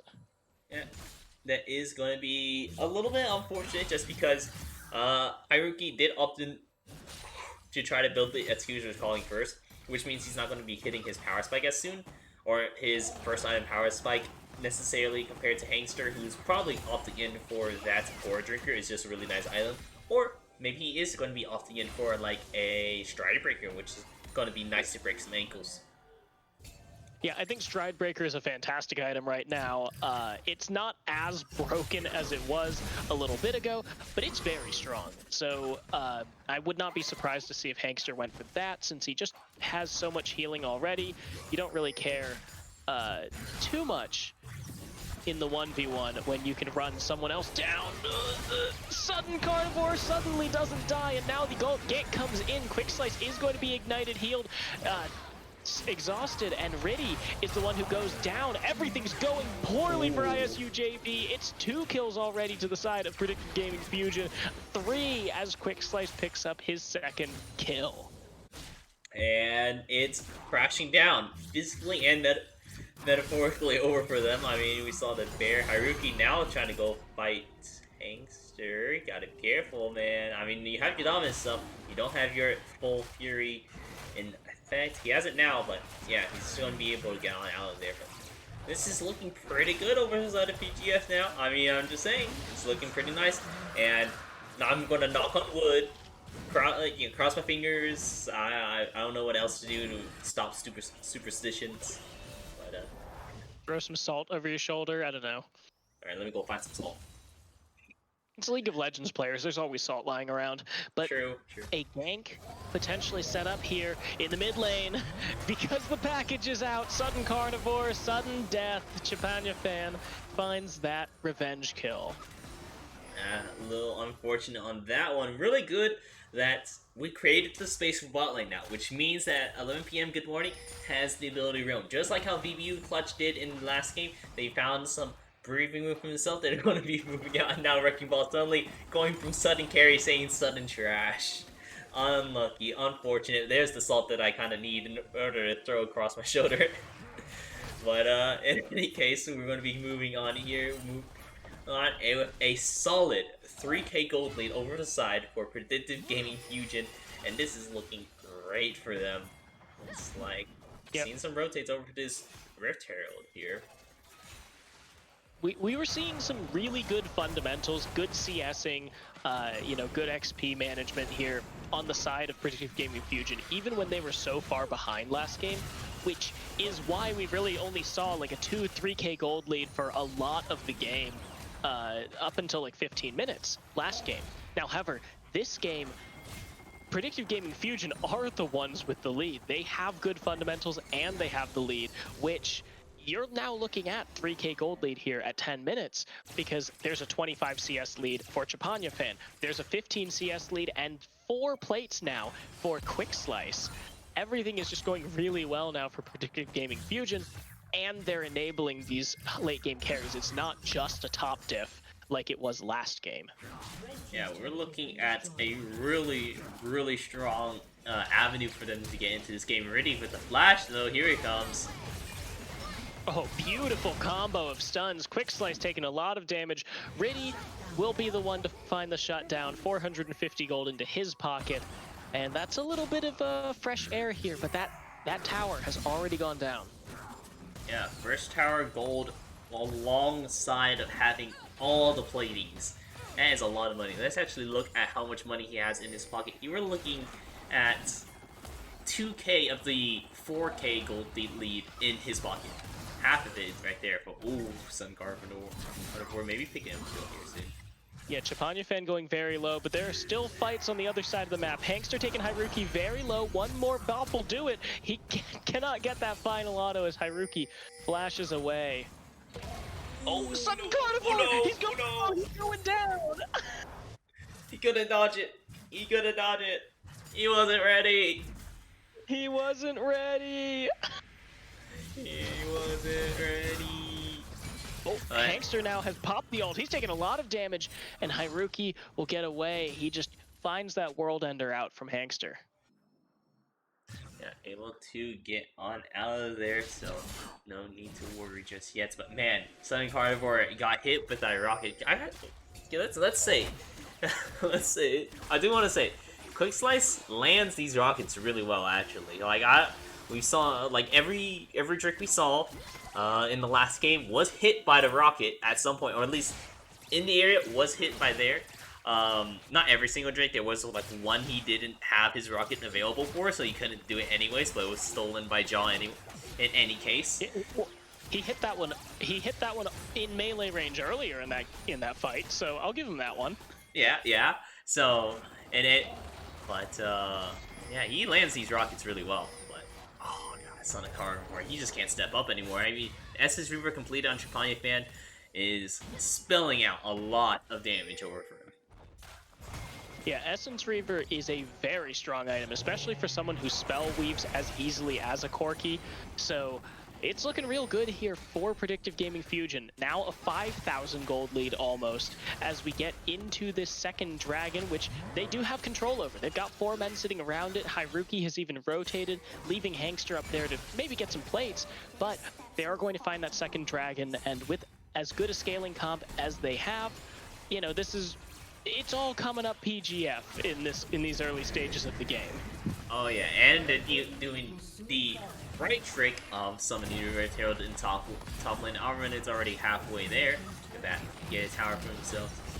I mean, ISU is able to do it. My bad, I was looking at the wrong side. But in any case, trying to close out some of this gold lead here. 4K gold lead, still pretty big gold difference in both mid and bot lane. But I mean, we'll have to see if maybe Hangster can maybe pull this out here. He is slow. He is down from the assist and the CS, but maybe he can get onto these squishies and they just can't peel him off of it. We'll just have to see how it goes when we reach into the mid game, which we're pretty much there. We're at the 14-minute mark, so everyone's going to be roaming everywhere. Yeah, everyone's finally finishing those first items. Obviously, PGF is a little bit further ahead. Almost all of them have finished their first items. Meanwhile, only the Gore Drinker complete on the side of Hangster. Honestly, I would have preferred the Stride Breaker a little more, especially with the Executioner's Calling already brought out from Haruki, and I'm sure it's going to be coming out for other members of Predictive Gaming Fujin in the near future. Damn, Jinx does so much damage with those Kraken Slayer procs already. Yeah, it is hurting. And looks like Chapanya did often already sell his coal, which is fine. He completed it. He got his gold refund, the turnout of 100 extra gold. Doesn't get extra value out of it for just having it, but I mean, he sold it for a longsword, so like it pretty worth it. You still get the practically damage. even. Oh, the stun coming through on 11 p.m. Good morning, but he's going to get knocked back. Not stunned fully. He will take enough damage, however, to go down. High Legacy finds that one, and now Quick Slice goes down as Hankster into the back line. Dumpy comes through. Hankster gets jumped on, but Jaw's taking too much damage. Sudden Carnivore, he's in the middle of it, but he don't care. Hankster with the double kill and a one-team fight for ISU's JV squad. Yeah, looking great for them. And now we're moving on to sieging down this mid lane tower here. Really well done over the side of ISU. This is what you want to get back into the game here. But here comes Haruki trying to clear out some of these minions to really cut short for this tower push. And yeah, I mean, that was, like I said, that was what we needed. We needed Hankster on top of Quick Slice. What did he do? He got on top of Quick Slice, and he lived thanks to the immaculate peeling that VBU did with the ulti as well. Fun thing that I saw whenever Jaw was ulted by VBU, he was like waving his arms as if he was actually a bear falling from the sky really far. That was funny.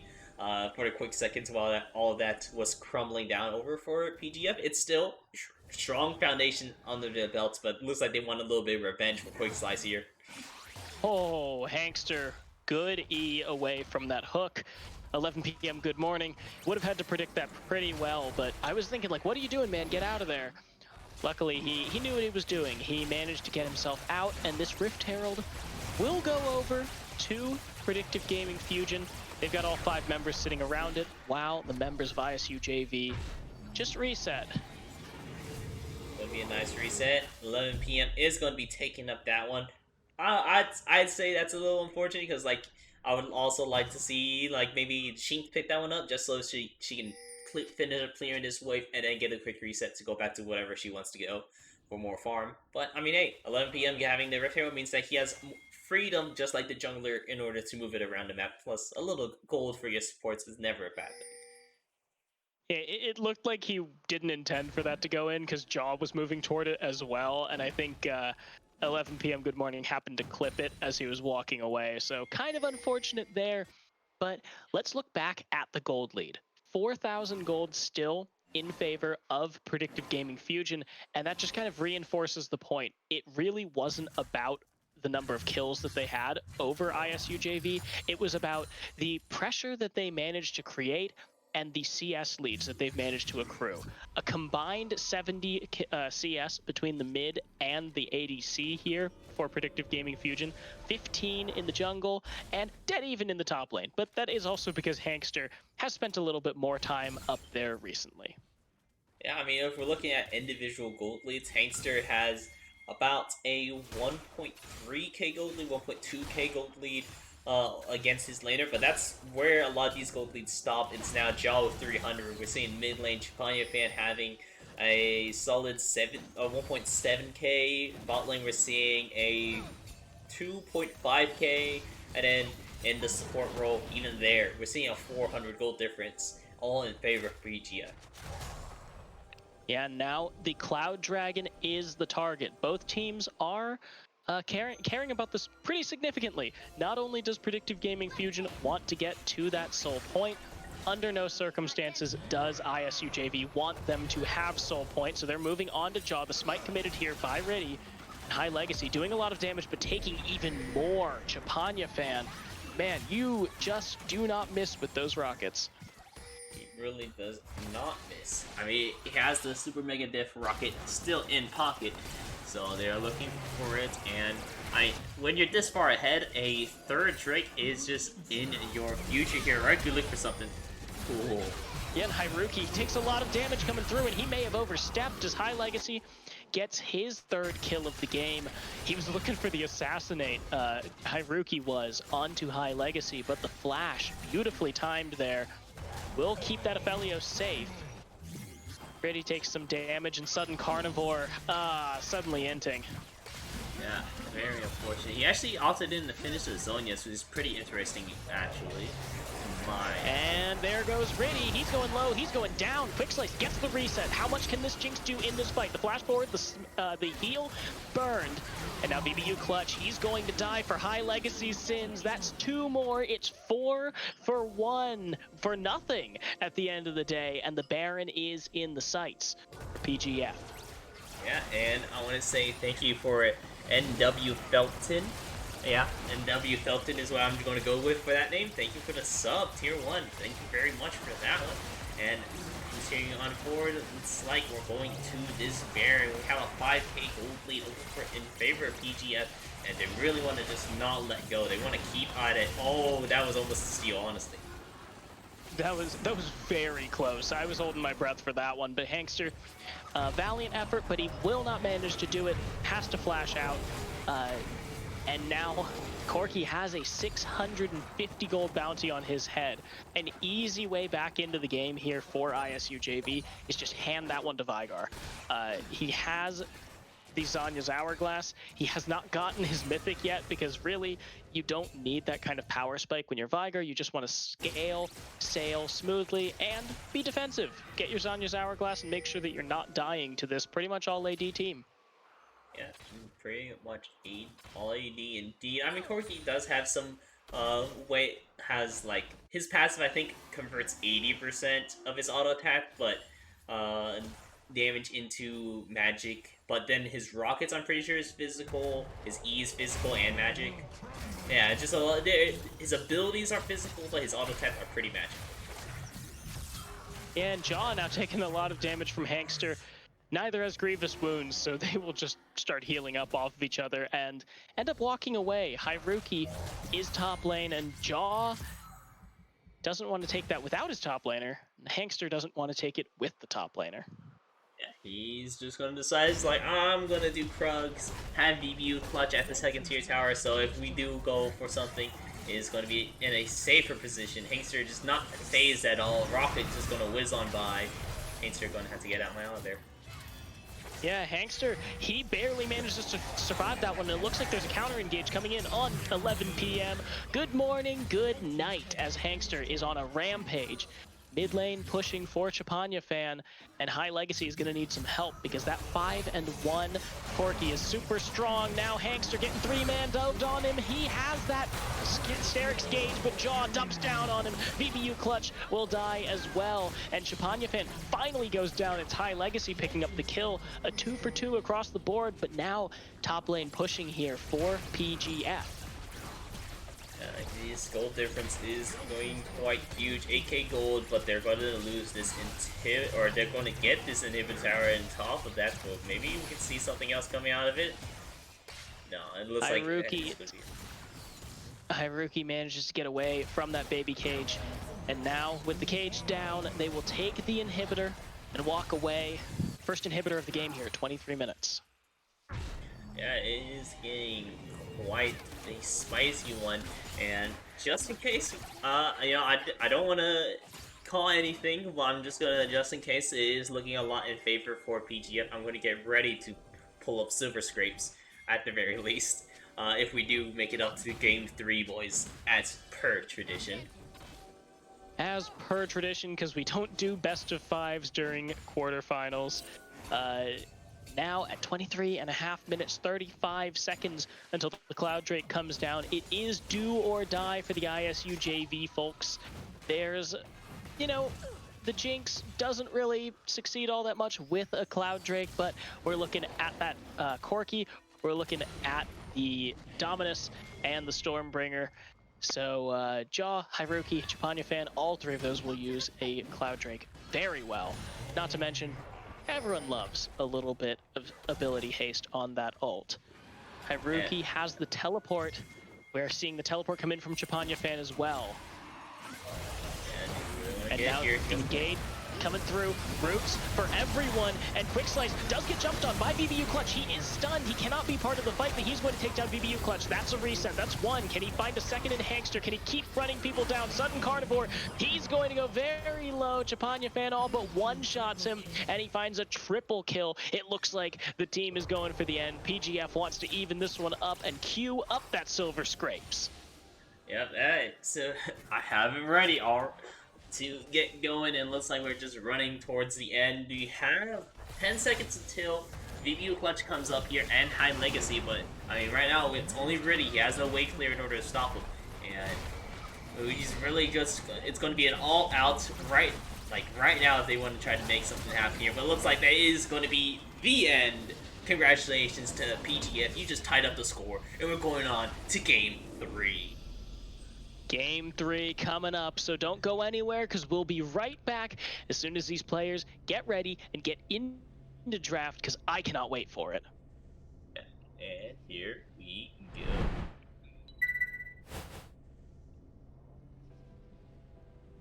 Ogers.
Hey, we're back.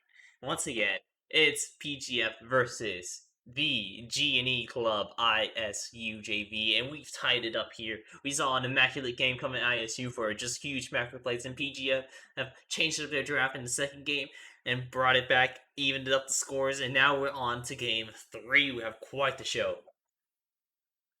A very similar draft between game 1 and game 2, but they could not have been different in terms of performance. And now in game 3, we see an immediate pivot here by ISU JV. Game 1, the Jinx just kind of didn't do anything. They didn't think they needed to ban it for game 2. But turns out, when you give Jinx a couple kills, she just wants more and more and more. So ISU JV will ban that away, as now the Volibear is locked in yet again. Blue side first pick. Volibear. I mean, it worked so well for them last time for jungle. I'm glad they picked it up again. It worked out really well, but this time, maybe ISU is going to be responding with their own sort of top, strong sort of jungler. Maybe the Olaf. I think Olaf has fallen a little out of favor just because we have, some abusers like Hecarim and Udyr, but Nunu's going to be picked up here. We're looking for some really strong gates coming up. Yeah, we're seeing both junglers just going right into ganks. They know that the mid and the bot and the top are going to be the ones who are winning these games for their teams. And the Kaisa now hovered. So it looks like ISU just wants to lock in one of those strong ADCs early. They are abandoning the Aphelios that we saw in the first two games. And although the Aphelios was very potent in the first game, in the second game he wasn't doing bad either. He was dishing out some damage. I do like the Kaisa a little bit more because he has that pre-positioning tool that Aphelios lacks. So if he ever gets out of position, he has Kaisa to capitalize on it. And on top of that, he does still have the option for just really good way in order to really get into the fights. So not if he's only out of position, but if he's looking for picks himself, or to go on top of his team. You know, we have the new snowball, hits the snowball. Then we suddenly have Kaisa coming in. Maybe we can see a full dive comp where we see a Shen top lane. Who knows? But in any case, Tristana is going to be locked in as well as the Thresh for PGF. Yeah, another very strong ADC here in the Tristana. Completely different, however. If this is like the Hail of Blades, just Tristana, she's looking for that blow you up early. So fills a very different role. However, in this dive comp that you're kind of predicting for ISU JV between the Nunu and Willem and the Kaisa, Tristana is going to be very good at keeping herself alive. But the Lulu does tell a slightly more interesting story here for the bot lane. Yeah, it's quite interesting. I mean, the Lulu pickup here is going to be inciting is like, oh, well, you know, if you guys want to play safer, then we'll play, or if you guys want to play more aggressive, we'll play a little bit safer, go for the Enchantress to really to even out some of these fights, turn down the ADC, he's damaged for a little bit so then we get some free hits off. Sure, we don't have the CC like a Thresh does, or a Rel used to, but we still have a lot of good ways in order to keep my ADC alive and well into this fight. Corki is going to be banned away. I mean, he was immaculate last game too. I mean, he was absolutely dishing out tons of damage, abusing Sudden Carnivore, really turning him sudden carry to sudden death. Yeah, and now we've got some more bans coming through. The Corki, the Mordekaiser, both very strong power picks that we saw in games 1 and 2. ISU potentially banning out, I don't know, the Renekton, something like that, since that seemed to give Hankster 2002 a lot of trouble there in the early game of game 2. Absolutely. So let's see. Renekton is hovered for bans at least, and it is going to be going through there. Really and now nice the final ban here for Predictive Gaming Fujin. Really, we're just looking at getting rid of mids, tops. I don't think the Aatrox is in their sights to get rid of. It wasn't super strong. The Victor, however, will be. Yeah, they're having flashbacks from first game. It's like, all right, who they played first game? We're going to ban the first team champions because, you know, obviously those champions. But then we were like, okay, so who else do we ban? They suddenly had like Vietnam flashbacks, just thinking is like, oh no, not the Victor, not again, banning it away. The Mordekaiser also get out of my sights. Don't need to see that one anymore. So they're banning those away. So the pains from first game and the pains of second game are both banned away now. From first game banned away by PGF, and then the second game from ISU. So they're out of the way, and Orin is going to be picked up here. Nice pickup, honestly. I'm still a fan of Orin. Even with these new items, he has fallen a little bit out of favor, but I still think he provides a lot for the team. I think it's very bold to be picking him blind into the top lane like this, but yes, I agree. His late game power, his scaling, and his ability to help his team get even further into late game is super good. That's a Volibear top. And as we were talking about blind picking Ornn, as I was talking about blind picking Ornn, Volibear does pretty well. Does pretty well into trading with Ornn. Ew. Yeah, I mean I think in the lore they know each other. I mean that just made sense to me. Yeah, they know each other and they hate each other. So yeah, it's gonna be a little bit of grudge match. I think a ram and a bear. You know, the way that the gods are all related. Oh yeah.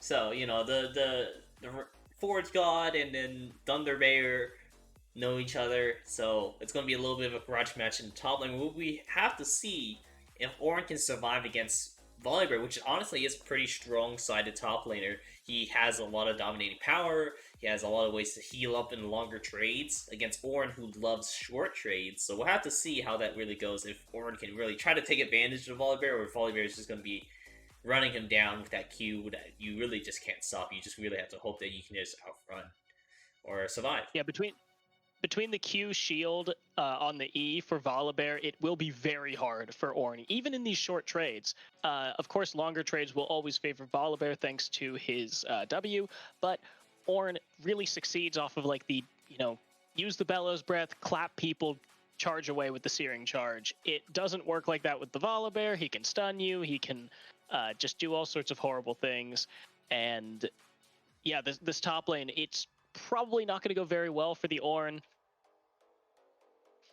Yeah, Meanwhile, in the mid lane, we were kind of talking about the top lane for so long that we lost the last bit of the draft. Lilia picked up for the jungle, Seraphine for the mid lane for PGF, and Anivia is the final lock-in here. Very strong, very scaling, very, very late game. Yeah. I like the switch up that PGF is actually doing. They moved away from the idea of like, okay, we don't need to have double carries. We're gonna instead just look for a strong side top lane, a pretty strong jungler that has a lot of carry potential, and then Seraphine, who has a lot of utility to offer for the team. So we're playing off the Tristana's damage with a lot of splashed in damage from the top lane for AP damage. We have Lilia for AP damage. We have Seraphine for the AP damage. Even Tristana has a little bit of AP damage to the ulti, but mainly it's going to be AD damage. In any case, but I like the change. We're going to go away from just a solid double carry comp. We're going for a little bit of untraditional, less traditional route of having just a bunch of tanks on your team. So I like the change up there, and then ISU they also changed up the comp quite a bit. We had not a single or I guess a single champion is back in it. Where we're seeing Nunu, who we're looking for a lot of ganks, which I'm imagining is going to be trying to snowball some of these lanes possibly, or at least making some breathing room for like Anivia, who gets pretty sure outranged by Seraphine in this earlier parts of the game. And then for the bot lane, it is going to be quite an aggressive lanes that you're going to have to fight against. Nunu's going to help punish them for trying to play more aggressive. And then Ornn, who's going to be here to really have that late game assurance. Yeah, I think ISU have fallen into a similar, not the same, but a similar trap that PGF fell into game one. They've drafted 3 late game lanes. They've got that Kai'Sa who does have a lot of safety and a lot of dueling power with the Hail of Blades early, but still not as strong as a Tristana Thresh. You've got a Lulu as well, who enchanters, especially if you are going for the Moonstone, you're not going to be useful until you hit that 1-2 item mark. And then Ornn, Anivia, both of these Freljordian gods, they are going to be very late game style. Ornn, of course, we all know how good he is in the late game and how useless he is into such a powerful dueler like Volibear in these early levels. Anivia, into the Seraphine, I very much like it because it's not really going to go well or poorly for either side until junglers start making an appearance. Anivia just needs to play safe, play well, and Lilia can't get on top of Anivia as long as you hold your cryo wall. As long as you hold that, that deer is not going to get on you. So we'll just have to see how it really turns out here. I mean, a little bit of a combo that we're still seeing here. Nivea can put up the wall, so then your capability of dodging with the Nunu Snowball has that drastically diminished, and you still have the chain CC capabilities and then the wall in order to really cut off your escape routes, making you force a flash at the very least. With the Nunu and Anivia having some snowy comps, I mean, we're almost seeing a full your team. We're just missing Kai'Sa is going to be is the ACA, so that's from the Void, and then Lulu for Bandle City. So not full Yordian, but I mean, we're seeing some good representation from your Yordian brothers. Yeah, considering how few champs comparatively, I believe, are from the Freljord, 4 out of 10 across the entire game is not bad. Absolutely, and Wrecking Ball in the chat saying you don't know this boy's Anivia, so I'm holding you to that. I am hoping to see some like amazing tier Anivia gameplay where maybe maybe we're going to be seeing something different where instead of just like regular, we're playing safe Anivia, we're going to see aggressive Anivia. We're talking about flashing, stunning, and then into the new snowball. Maybe we're going to be seeing that, or maybe we'll see the late game Anivia where it's really going to be popping up. So I'm going to be I holding have you to to that. imagine. I have to imagine that Sudden Carnivore's Anivia will play a lot like his Victor. Victor was very strong, and Anivia, both of those are very similar style champions. Much more control in the control mage, whereas that Nunu or the Vigar that he played last game was super bursty. Just he has control elements to his kit, but really they're just enablers for him to one-shot someone and call it a day. Anivia and Victor, both of those play much more like I'm going to poke you down, I'm going to deal a lot of damage to everyone, kind of indiscriminately of who's the squishiest member. I'm gonna hurt you all. Absolutely, absolutely. So we'll have to see if the bird really does go brrr. But right now, looking over at spectator lane, we got 2 more minutes. We did pretty good in the first 2 games in order to try to buy some time for us, but now I'm really running out of material to really nail down on the coffin. I guess we're talking about regular old team comps. We did glance over, or I at least glanced over it a little bit with you guys, but what do you think about PGF and ISU's team comps so far?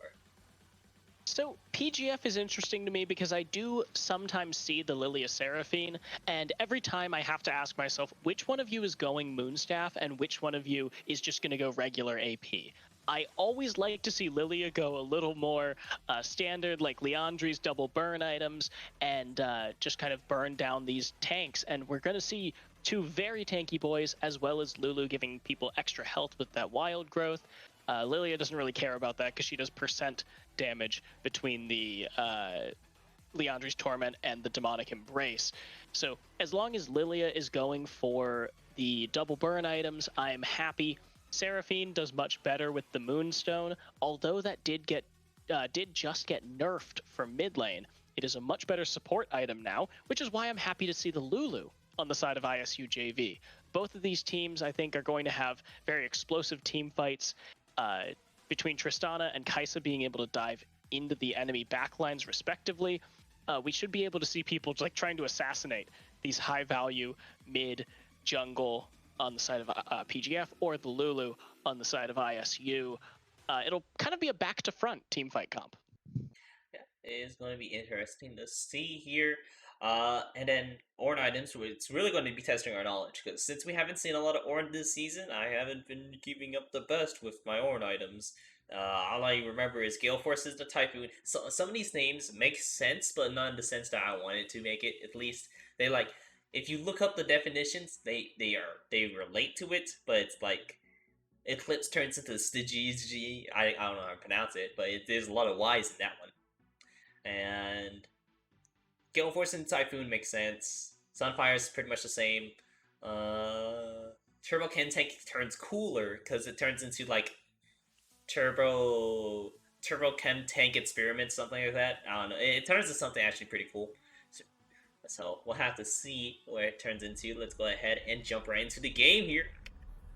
I'm going to trust you on these Zorn items because I do not know a single one of them. I have not been looking at it, but it doesn't matter because we are in the game here between Predictive Gaming, Fujin, and ISU JV. Once again on the blue and red sides. On the blue side, we have PGF battling back after a fantastic game 2. We've got Haruki in the top lane on Volibear, Jaw in the jungle on Lilia, Chapanya Fan in the mid lane on Seraphine, and in the bot lane, Quick Slice and 11 p.m. Good Morning, now rocking the Tristana and Thresh. And you know what? Before I go ahead and introduce the ISU side once again, I did just remember I know how to zoom out now. So I zoomed out. We're going to get a lot better team fight perspectives for you guys now that I'm able to zoom out. Because I took the 30 seconds it takes to actually Google how to zoom out further on Spectator.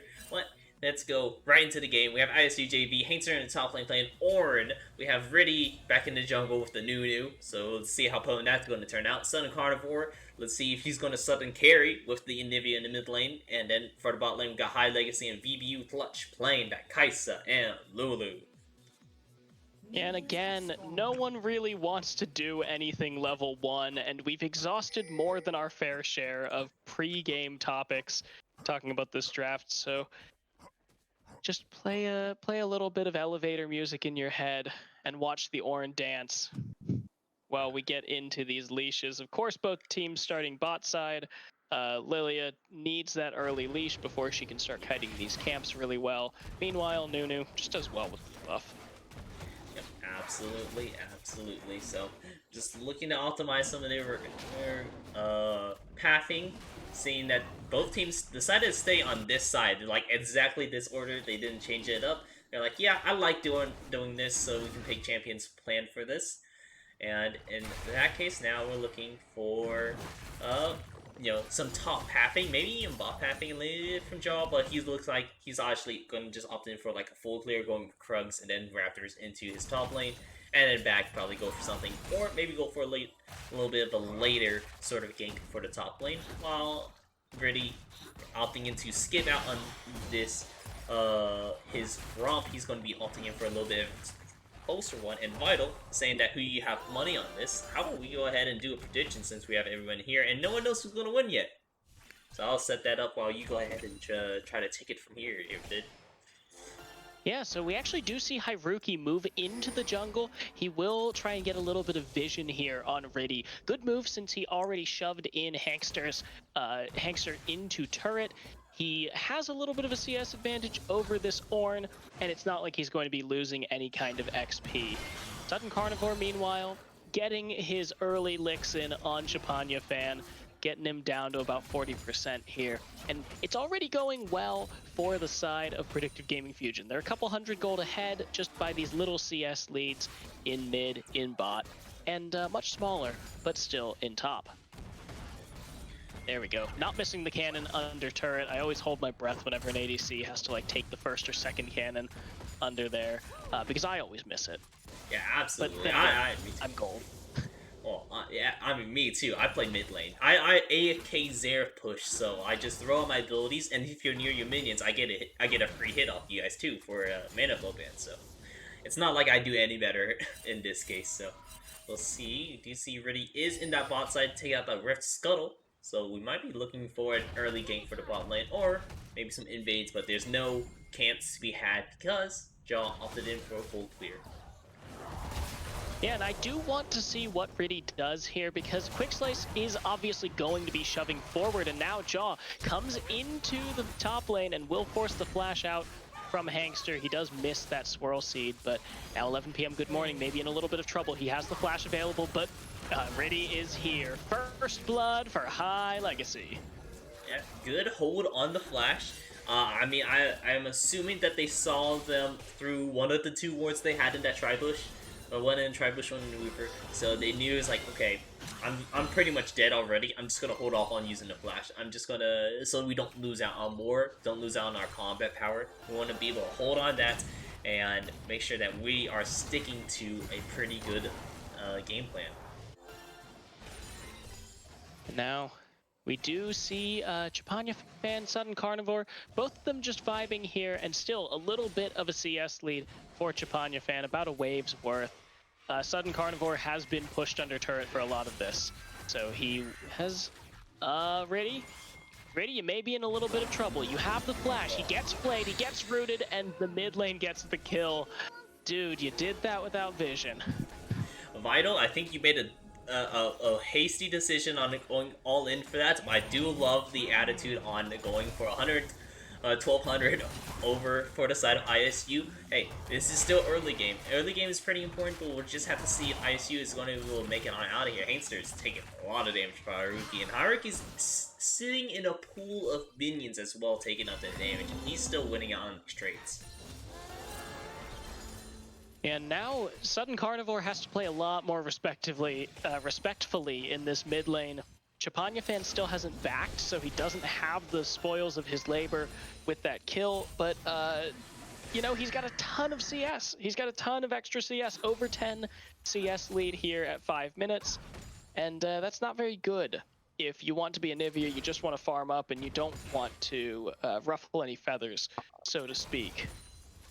Absolutely. Just want to be able to farm up pretty well. I mean, we are a little bit in the CS deficit, but that's just because of where the wave state is a little bit, as well as missing out on cold minions. So a little unfortunate, but in any case, we're just going to see if Thunder Carnivore is able to make it on out of this early game, try to get to this mid-late game, and really start to pop off whenever we have this fully built items. I'm not even sure exactly what items that a Anivia would go for in this season of not just GRLCS, but League of Legends. Yeah, Everfrost is always a great option.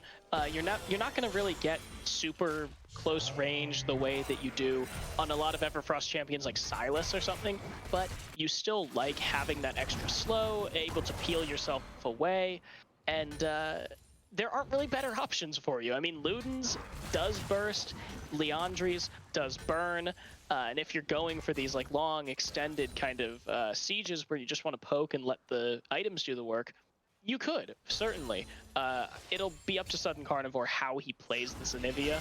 He did actually pick Ludens on the Victor, so he may go for more of a burst kind of, burst thing with the kind of QE combo like he was kind of doing with that Victor, where he was Qing, getting the speed, Eing someone, doing a ton of damage. Yeah, a lot of prediction money going over at ISU. We're seeing the current bets are 500 over for the side of EGF, and then 11.5k over for ISU. Man, good trades coming out here. Here we go, Saruki. This is where your time to shine. And Hank, he misses it! Haruki flashes it immediately. One more auto should do it. However, the stun comes through. The heal from the W! Hankster, he goes unstoppable, and he finds the solo kill! He did it! The Bramble Vest made the difference. The Bramble Vest made the difference because they reduced the heal by just a little bit more, and it made the auto pet hurt himself a little bit as well. So nice job, Hankster. I don't know what else to say. That was the first thing that came in my mind. I was like, "You did it!" So he did it.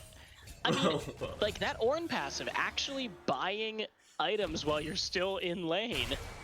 He had the levels. And even though he didn't have the CS, Hankster managed to find that solo kill by the skin of his teeth. And we were talking about how Haruki has a really good time in the 1v1s, but Hankster pulling it out.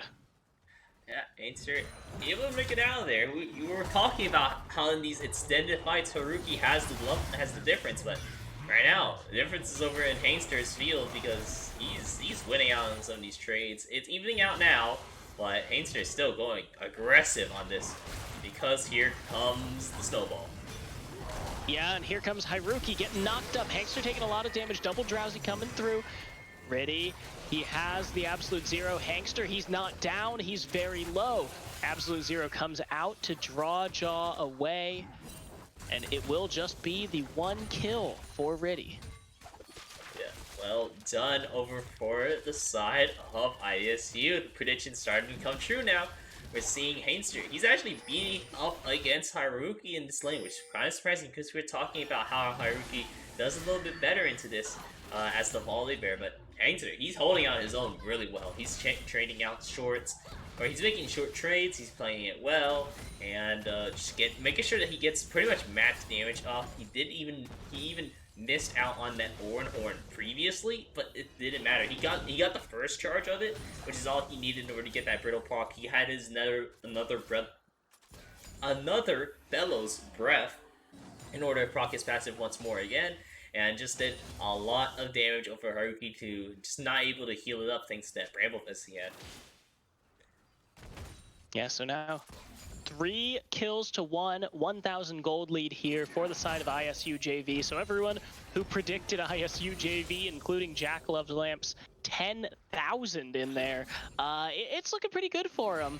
However, you do have to remember Haruki losing all of the, Haruki being behind, not super bad, all things considered. We are looking at these bot laners, at these junglers, and of course, the mid laners. It's up to PGF now. They need to kind of get their feet back under them. They have actually fallen behind a bit here in the CS in the bot lane. High Legacy is just very strong right now. Already has that serrated Dirk, so I'm sure he is chunking Quick Slice whenever they meet. Absolutely. And to answer Glittering Games, yeah, I also wish I could predict, but I'm the one who's setting it up. For some reason, I don't know why you can't. Some moderators who manage the predictions can't do it, but I don't know why you can't. I know at least I can't, but while I'm talking about this, here comes the Hankster. Yeah, Hankster's dead. Like, Hankster's very dead here. He got one solo kill under his belt and got a little bit too big for them britches. You know, he thought he was wearing a Giant's belt, but really, he was just wearing a rope around his pants. Haruki does manage to find one return kill here, and Hankster goes down. Haruki will have a lot of good time here in this top lane, just getting a couple of turret plates, getting himself back squarely in the lead over the Zorn. Yeah, squarely in the lead as well. Let's see. Oh. Yeah, it looks like I'm actually able to participate in this. Here comes the gank though. And Champagne fans down. Riddy finds himself a kill as that Seraphine just gets locked up. The flash committed for the Nunu, and nothing committed on the side of Champagne fan. Now Quick Slice may be going in, the exhaust already used, and just zoning away this Tristana, and it causes ISU JV to win the trade here. Yeah, they are able to win out the trade on that one. Really well done for themselves. And, yeah. I mean, this gold difference is pretty short. It's only 500 in favor of ISU right now, which is pretty interesting to say because that gold difference is what Riddy has right now, actually. Oh, yeah, and now Hankster taking a lot of damage from Haruki. This 1v1's not going so well anymore. Now High Legacy may be in trouble. He has to use that killer instinct to get out. High Legacy going very low. Hankster going down for the solo kill, but Riddy's here. They're going to get good morning and good night. And now Jaw on the run. The flash forward. Sudden Carnivore is here, and Quick Slice is in a lot of trouble. It's one Yordle versus the world, and Sudden Carnivore finds his first kill of the game.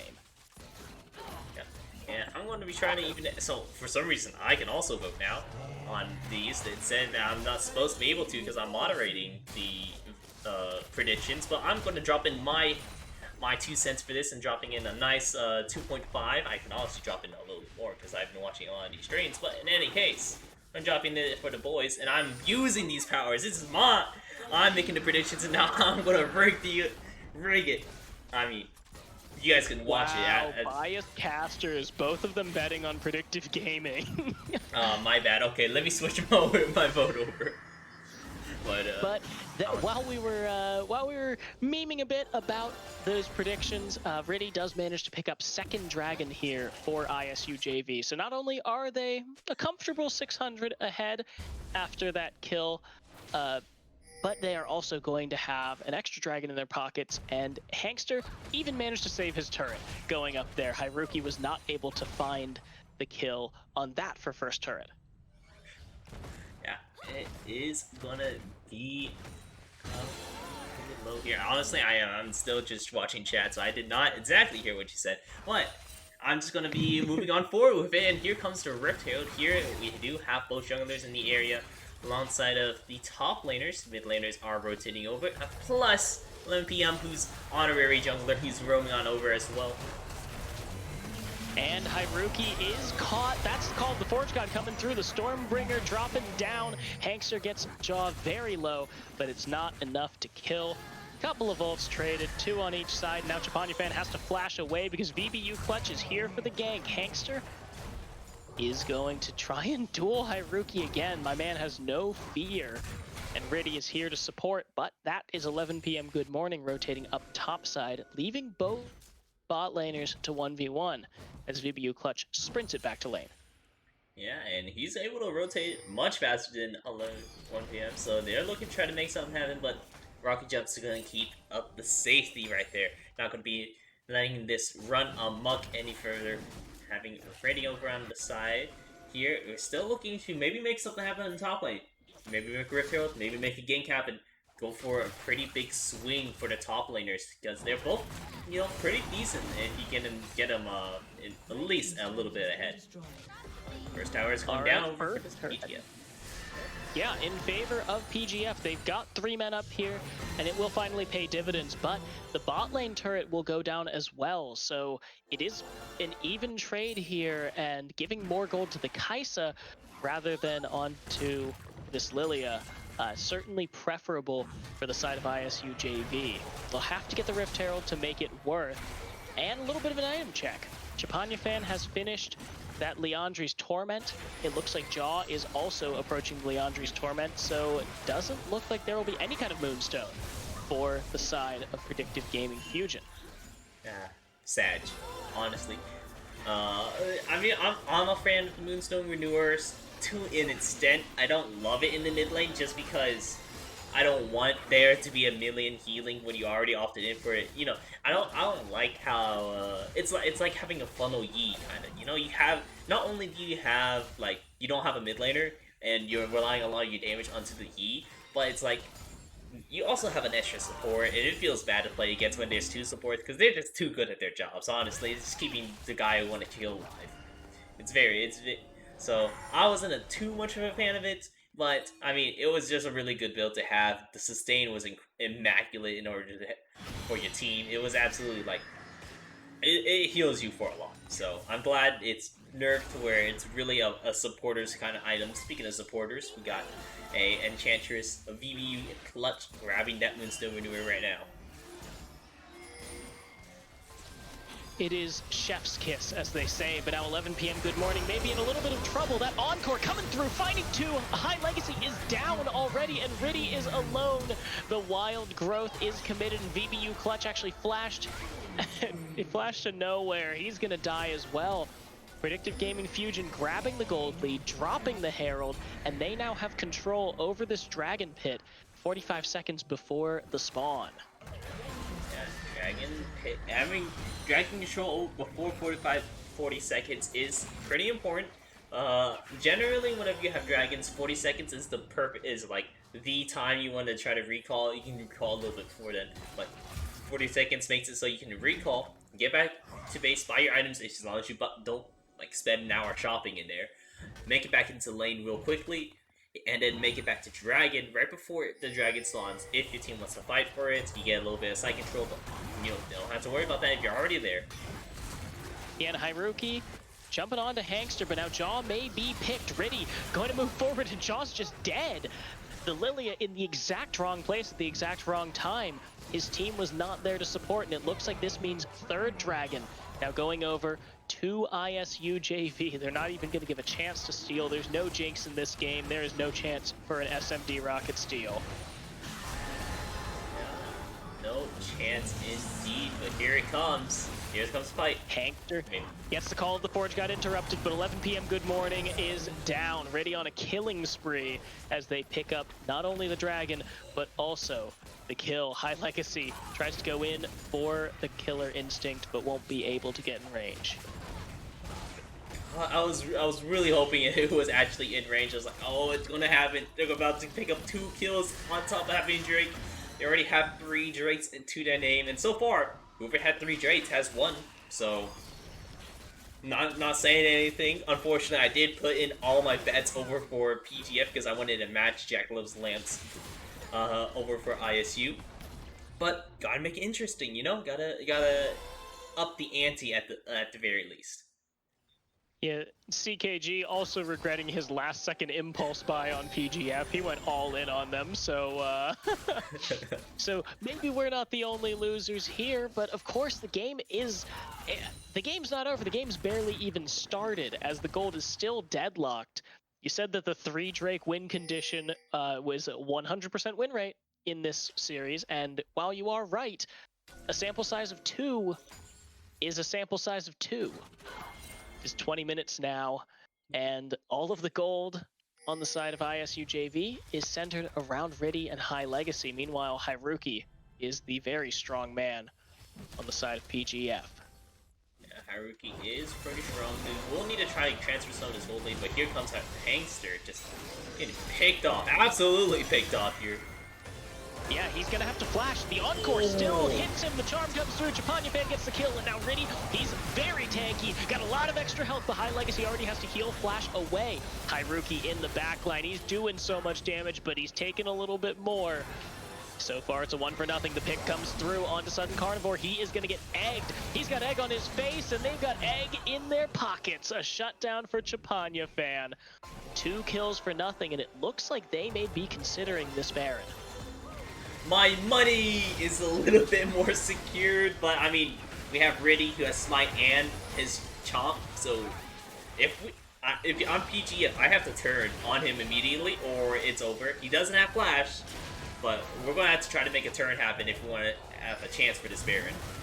Teleport coming in for Hankster. That's the call of the Forge God. Hyruki's going low. Hyruki's knocked up, and one more auto may do it. High Legacy does not get the kill. Quick slice! He gets interrupted. That's 1 kill. And now, Jaw on the run. Hyruki going very low. It is such a split-up team fight. Hyruki, he's low. 11 p.m. good morning. He's low. Now Riddy running forward. He's trying to get on someone. BBU Clutch is already dead. Fan getting a lot of damage off 11 p.m. good morning with a beautiful play. They're going to fight 2. They're going to fight 3. Riddy, he's chasing down the Thresh, but can he get him? He can, but he trades his life. It's a 4 for 2.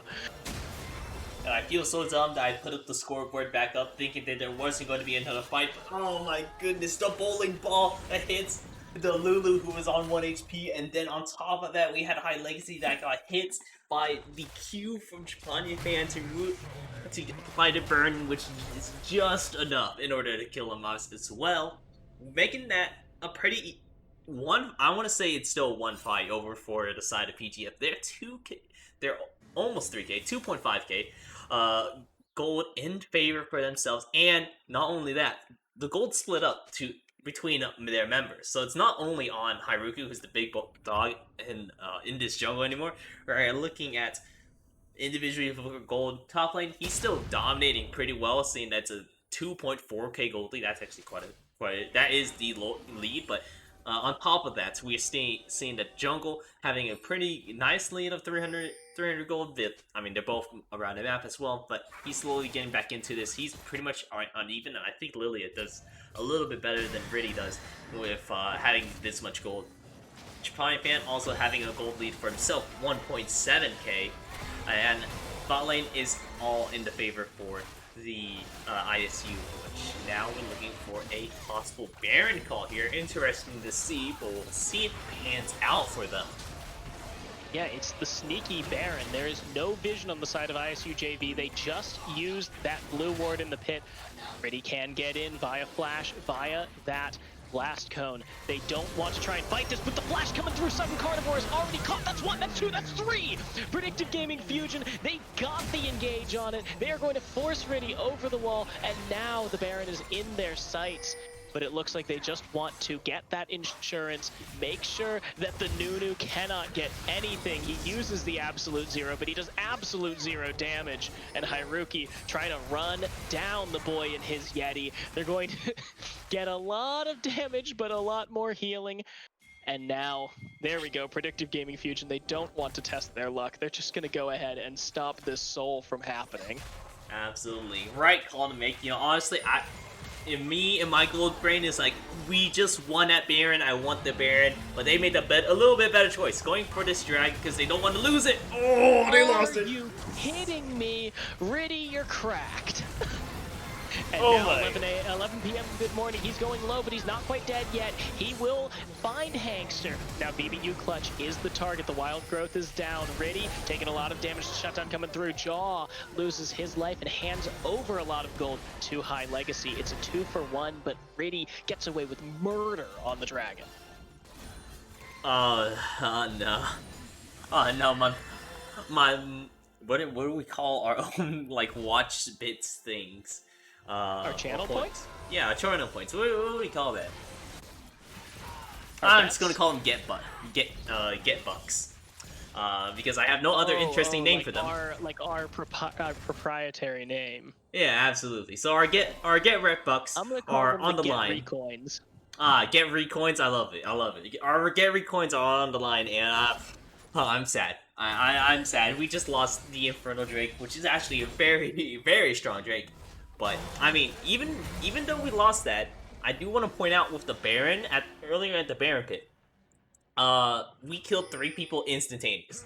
Over for the, I'm saying we because now I'm on the side of PGF. Because, even though I'm supposed to stay on impartial, over for PGF, they killed 3 people immediately. They hit the encore from Chapanya fan, huge, absolutely, and then Haruki just jumps over the wall and Goomba stomps on 2 people. The new Goomba stomp. We have just on the team too, but the new Goomba stomp just absolutely destroys all 3 of them immediately.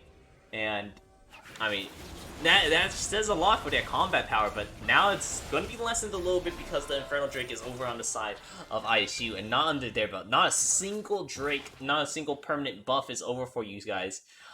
So you're going to be fighting with purely based on items, and that's not going to be great whenever you have Hangster who is level 13. He's upgrading items now, which he is trying to do for himself first once he gets it, but oh, he's getting delayed at least. He takes a little bit of damage. He was buying himself a Negatron cloak, so he's not upgrading his own Sunfire cape just yet, but now here comes Riddy. He's going in on Chapanya fan.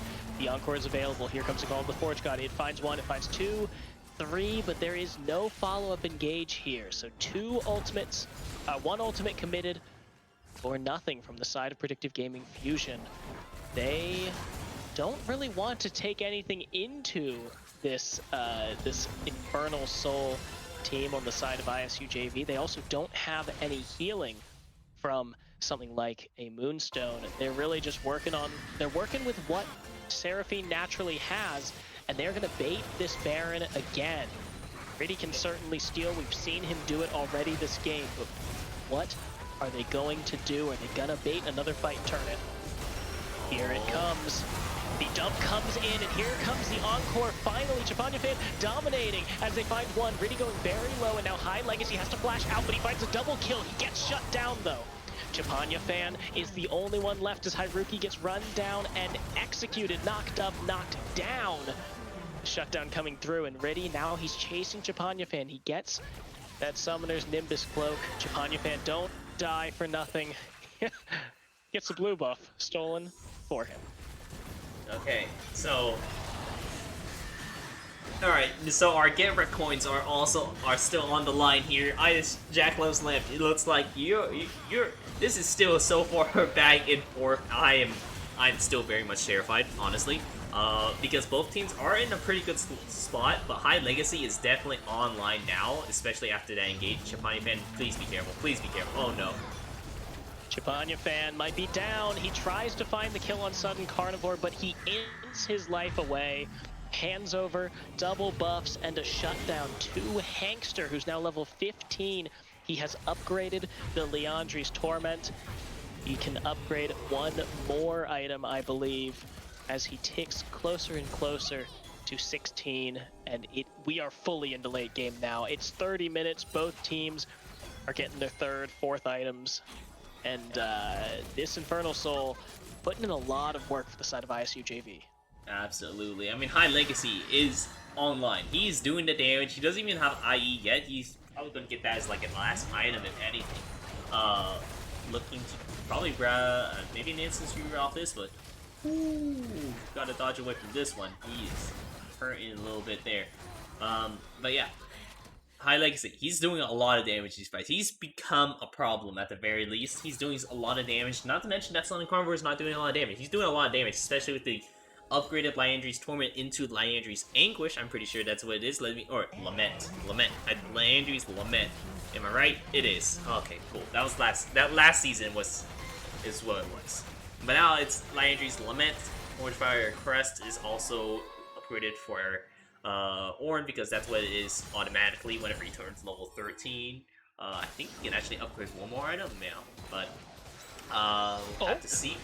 Sudden Carnivore may be picked. He does get himself that wall, but it doesn't matter. Chapanya fan finds the kill. 2 ultimates, though, committed for that. There is a man disadvantage on the side of ISU JV, but are they ballsy enough to go for it anyways? Riddy has been able to find really good snowball engages, and now 2 knocked up on the side of PGF. That's the absolute 0, interrupted immediately. 4v5, and Chapanyafan is going to start up the Elder Drake. It looks like ISUJV is going for the towers instead. Yeah, I do. Okay, for PGF, I like the Elder Drake call because they're down. They have a disadvantage. They had an inherent combat disadvantage because they don't have the Dragon Soul, and they don't have Ornn items. So grabbing this Dragon Soul is going to be nice. They lose out on this mid lane inner tower and probably this inhibitor tower as well because they can't come fast enough, and these siege minions really do a lot of damage. So that's unfortunate, but now they're on the clock to try to capitalize with this Drake. It's not a permanent buff like the Dragon Soul, but with this, but with the Cellular Breath means that they have a lot of agency for this. They have a lot of damage to make it up for the fact they now have not only a double burn on this, on Jaw, not a triple burn, but a quad burn, passive, Landry's, Demonic Embrace, and an Elder, so that's 4 burns, if I'm counting right. Please be right. It's doing a lot of damage. We've got bigger problems, and now Jaw does try to engage. The Encore comes through, but it doesn't really find anything, and now Quickslice is in so much trouble. He has to flash it out. He barely gets away from that call of the Forge God. That's a lot of resources burned here by this Tristana, who has just never managed to find a good spot in this game. He's trying their best. I respect it. They're trying to force a fight over PGF, but I mean, ISU is just doing a damn good job. They're doing a great job at stopping. They know they want to look for this engage because they have the Elder Drake, so they're turtling a little bit. They don't even have the Baron buffs anymore. They got the push that they wanted, so they're backing up here, trying to make it sure. But Quick Slice, oh, you gotta be careful there. Oh, I'm scared. That was a huge misplay on Quickslice's part. It was an even bigger misplay on ISUJV's part. The fact that they weren't able to stop the siege by killing this this Tristana, who just put himself in such a bad spot. Very slowly, bit by bit, it looks like PGF are managing to get a little bit at a time of this turret, and once they break this turret down, I mean, they have Hyruki, but he doesn't have that Stormbringer. And here comes the Quickslice is just down! Sudden Carnivore already popping him! And now, Hyruki, he's taking so much damage. Riddy now running down Chapanyafan. There is nothing available for the side of Predictive Gaming Fujin, and they've just thrown away this Elder Drake buff that they have. They can't do anything with it, and Chapanyafan, he's gonna go down as well. It's 4-0. ISUJV, have you just won it? Oh, looks like it might be. They found their opening. The Elder Drake is down because, yeah, the Elder Drake's down. They decided to fight right as it was ending, and they're doing a great job. Look at them go. They're pushing for it. This might be the end. My 10K. My 10K. Oh no, Jack loves life. You win this one, but I swear. But in the future ones, because I'll talk about it a little bit later after this game because we want to focus on this one. But okay, only the inhibitor's down, so it's not too bad. Yeah, but like there was not an end here. So Sudden Carnivore was able to pop Quickslice so quickly, it seemed like the entire fight was lost before it even began. And ISUJV, they managed to push away Predictive Gaming Fujin from their base. However, that does not mean the end of the game. It just means an inhibitor down, super minions now pushing into into Predictive Gaming Fujin's base, and Quickslice, man, you have been he played so well in game 2. He got so unlucky in game 1, and he has not been able to find anything for himself here in game 3. Riddy is over the wall. He has the potentiality to come into the pit. They want to pick him again. Here comes the call of the Forge Gun. The Ornn Horn's out. Chapanyafan, he's got 2 with the Encore, but he's already low. He's going low. He might go down. High Legacy on a rampage, and that's 2 down already. Hyruki gonna go down for 3. Jaw is running away, but not fast enough. He will go down for 4, and I think the game may be over here. It's a clean ace, and ISUJV walking it into the base. They are walking it in. Hangster even has the TP available to meet up with his team in the mid lane, but he's like, I'll wait until the minion gets on the tower, I'll TP to it, there it is. And now it is going to be nail on the coffin. ISU GG's. If a mod is in chat that has not betted, can you please put in the decider, because I cannot choose the outcome because I betted on this game. It was an oversight by me. But... Oh man. And So GG, ISU JV take it to the streets, coming from the lower seed. They defeat Predictive Gaming Fujin. They will be representing the low seed of Diamond in the conference. Well, actually, they may not be representing the low seed, in fact, because we still have other quarterfinals to play for Diamond. So congratulations to ISU JV, repping your school, repping your club. Thank you to Predictive Gaming Fujin for joining this Diamond split, but unfortunately, your journey ends here. yeah. So congratulations to both teams. Congratulations to Jack. You can have my 10K because you won the bet. And yeah, that was quite the nail biter. Who would have thought this series would have turned out this way after seeing game one? After seeing game one, where it was an absolute stomp, and then game two, it was a turnaround. It was literally flipped on its head of what happened, and then game three got this close. Who would have seen this coming? We always love to see a close, competitive back and forth game three after 2 games of the teams just getting to go to town on each other. So I'm glad that we got to see both of these teams at their strongest, at their most competitive. But at the end of the day, it will be ISU's JV squad that ends up moving on. So we'll be seeing them in the semifinals on May 1st. That's Saturday, May 1st, the weekend after next. So I've been Let's Go Dragon. He's been Vid. We've been Gearcasters for tonight. Thank you for coming along with this journey. And we'll be signing off for tonight. Any last words you want to say? Well, make sure to tune in for the other quarterfinals that we will be attempting with all of our heart to stream for the rest of the week and next week. But this will be the last you hear from us for the rest of the evening. So good night.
Other folks will probably treat you